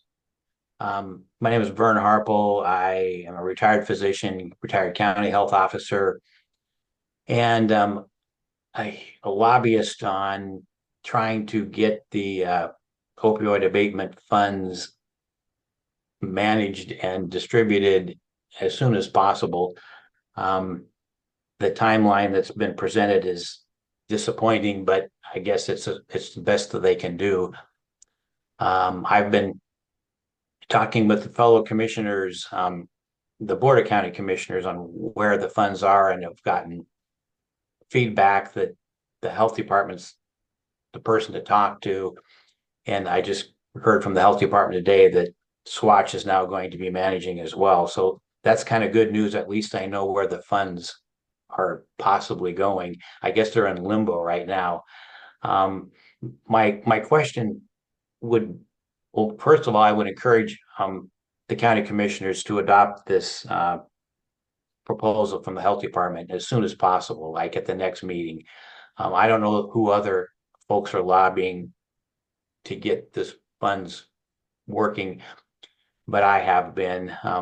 My particular role this time is I am a board member of our local child drug abuse prevention coalition. The countywide one's called our Klickitat, and the particular one that I belong to is called Classic Klickitat Law Against Substance Abuse. It's been working for about 15 years. We are in desperate need of funds. This is exactly what this opioid settlement money is supposed to be used for. So a couple questions. The Opioid Abatement Council, is that a particular council specific to Swatch to this region, or is this OAC? Does every region have one? So each entity that takes the funds has to have one. So if we were in a collaboration with other areas, it would be regional. This one will be specific to Klickitat County. Okay, but this OAC is kind of a generic way to manage it in access to community, the CCOs, the Affordable Care Act folks. It's a grant requirement that anyone that's accepting the funds has an OAC in place. Okay, So and the county doesn't have an OAC, but Swatch does. the county doesn't have an OAC, and Swatch will help us create one. Oh, okay. And what does the OAC look like? Is it going to be appointed members, elected? Who composes the OAC? I can't remember off the top of my head, but I can get you the documents that can explain that too, if you want to touch base. Well, hopefully Nicole or Ashley would know the answer to that. I'd like their. I can answer that question. So the OAC may be a pre-existing regional body or maybe a new body created for the purpose of executing the obligations under the MOU. And all persons who serve on the OAC must have work or educational experience pertaining to one or more approved uses. That's some great bureaucratic answer. I don't understand most of it. Could you break that down better for me, Ashley, and just more generic? What have you seen other county OACs? Who are they composed of? How do they work? Yeah, for instance, in Clark County, the OAC is a new body made up of doctors within the county, public health, community members with lived experience. And so I can speak to that. But again, it could be a pre-existing regional body. It does not need to be a new body. Okay, thanks. And do you know how this was put together? Where the county commissioners did it, the health department, Swatch, who sent out the notices, and how were they selected in Clark County? I can speak to that. So in Clark County opted to work with their public health officer, and from there selected people based on their experience and their tenure working within and to combat the opioid crisis. So the county health officer chose the members? So there was a small group that started together as the core, but the funds did originate with public health. And that's just one county. There are counties across Washington that are working to convene OACs, and it is determined under what the One Washington MOU stipulates for OACs. With apologies to the county commissioners, but our county is not real fleet of foot at putting things like this together. So I would really encourage. I was on the meeting and earlier, and the at-large, non-elected Board of Health members, and the county health officer and the director, I think could and should become very involved immediately in starting to stand up this OAC. So the non-elected Board of Health members, can I get some commitment from you that you'll start working on this soon and hard? I promise you I have been. But we need more than you, Aaron. I'm the commissioners that are down there in front of you. Paul, I'm talking to you. I can address that. I am a prevention coalition coordinator, and I have been working on this for many, many years, Vern. I think we've met a few times. So I'm in the game. And I appreciate your forthrightness and your interest in this, most definitely, because we do need those dollars to serve this county. So I'm committed in many different ways. I was trying to throw you a softball, Candy, or just to help to get this going. Paul, can you talk? Yes, I'm still able to talk. The reality is I learned about this upcoming project last evening or actually this morning when we received the packet. And actually last Friday we looked at the agenda. So I have quite a bit to learn about it. I'm interested in the amount of as you use the term, bureaucratic overlay that's necessary to make sure these fundings go out equitably. And that's going to be key, having had some experience with a grant in the past through One Community Health. So I'm interested in learning more about it and seeing how it might be equitably applied to this county's services that are available. How was that for a bureaucratic answer? Paul, I will get you up to speed. I Thank will connect with you and help you with that. And I'll shut up. I guess I don't have the 3-minute warning that the testifiers have, but and Dr. McCullough, I'm a retired county health officer, and I was a local doc in a local county. I know you are, I'm not a local doc, but I would really hope that we could get some help from you to help put this together. And I would really offer all my services that I can as a local gadfly, retired physician, county health officer to stand this thing up as well. Yeah, very much appreciated. I definitely will work with Aaron since I am not there locally. I'll work with Aaron to see how best I can contribute to this effort. So yeah, okay. definitely all in. Okay, thanks. Thanks, Commissioner Zoller, for letting me have extra some time. and just to let folks know that this is so important and there's a lot of money and it needs to be managed and I hope it doesn't. There's so many examples of where this opioid money has been lost, and this would be a huge problem. So that's why I'm kind of advocating and being so obnoxious. Thanks for your time. You're not obnoxious. Thank you very much. And Aaron, let us know if we can help with anything. Just give me a call. I will. Thank you. That's great.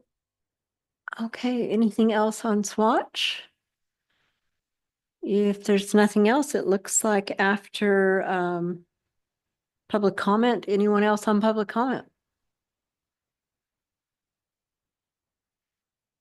No. Yeah, kind of quiet today.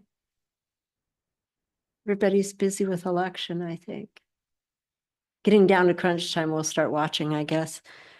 So if there's nothing, I would entertain a motion to adjourn. Oh, wait a second. I see a hand up at the top. Robert's iPad. Yeah, I was wondering if the Board of Health, I heard that there were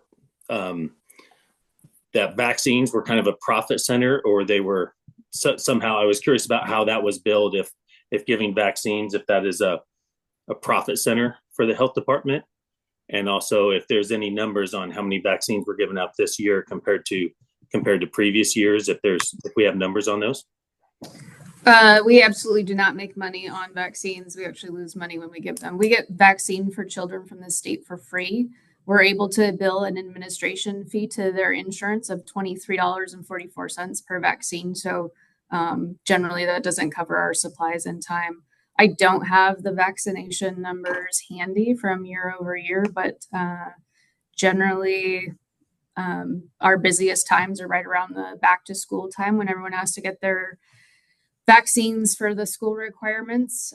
We do minimal flu vaccines. We're not offering the COVID vaccine this year. I think we do pretty decent with the tetanus, diphtheria, and pertussis, but as far as the exact numbers, I can't speak to those exactly right now, year over year. Are they recorded somewhere? They are, yeah. Where would someone find that? You can just email our department and ask for those. All right. It's a report we'd have to run. Okay. Thank you. Thank you. Anyone else on Zoom this afternoon for public comment? Okay. Seeing none. No one in the room? Okay. Madam Chair, I'd make a motion to adjourn the Board of Health meeting. I would second that. Motion and a second. All those in favor? Aye. Aye. All right. Good Thank you, meeting. guys. Thank you. Good to see you all. Commissioner Zoller, can I ask for just a minute? Yes. I had a couple questions I was going to go over with you. We talked about last week. So I was just going to ask if I need the verbal approval to advertise internally for positions in public health and behavioral health for the office manager position and the nursing director position. So I just needed a verbal okay so we can move forward with those. Oh, okay. Excuse me, Aaron, just a second. We have adjourned our Board of Health meeting and we're going to go back into session for county commissioners right now. So Aaron, yes, I heard your question in regard to re-employment within your office. And Jake, do you need some sort of question or update on that? Nope. Okay, I'm I'm good. You thumbs up for me. Thank you. That's all I had. Thank you. Okay, that was easy. Yeah. Yeah, thank you. Good to see you. Okay, so Mr. Anderson, I have nothing else on my agenda. I don't have anything else as well. With nothing else on the agenda, Madam Chair, I would make a motion to adjourn the regular meeting of the Board of County Commissioners. And I'll step down in second. All those in favor? Aye. Aye. Motion passes. Thank you. Have a great day. You too. See you soon.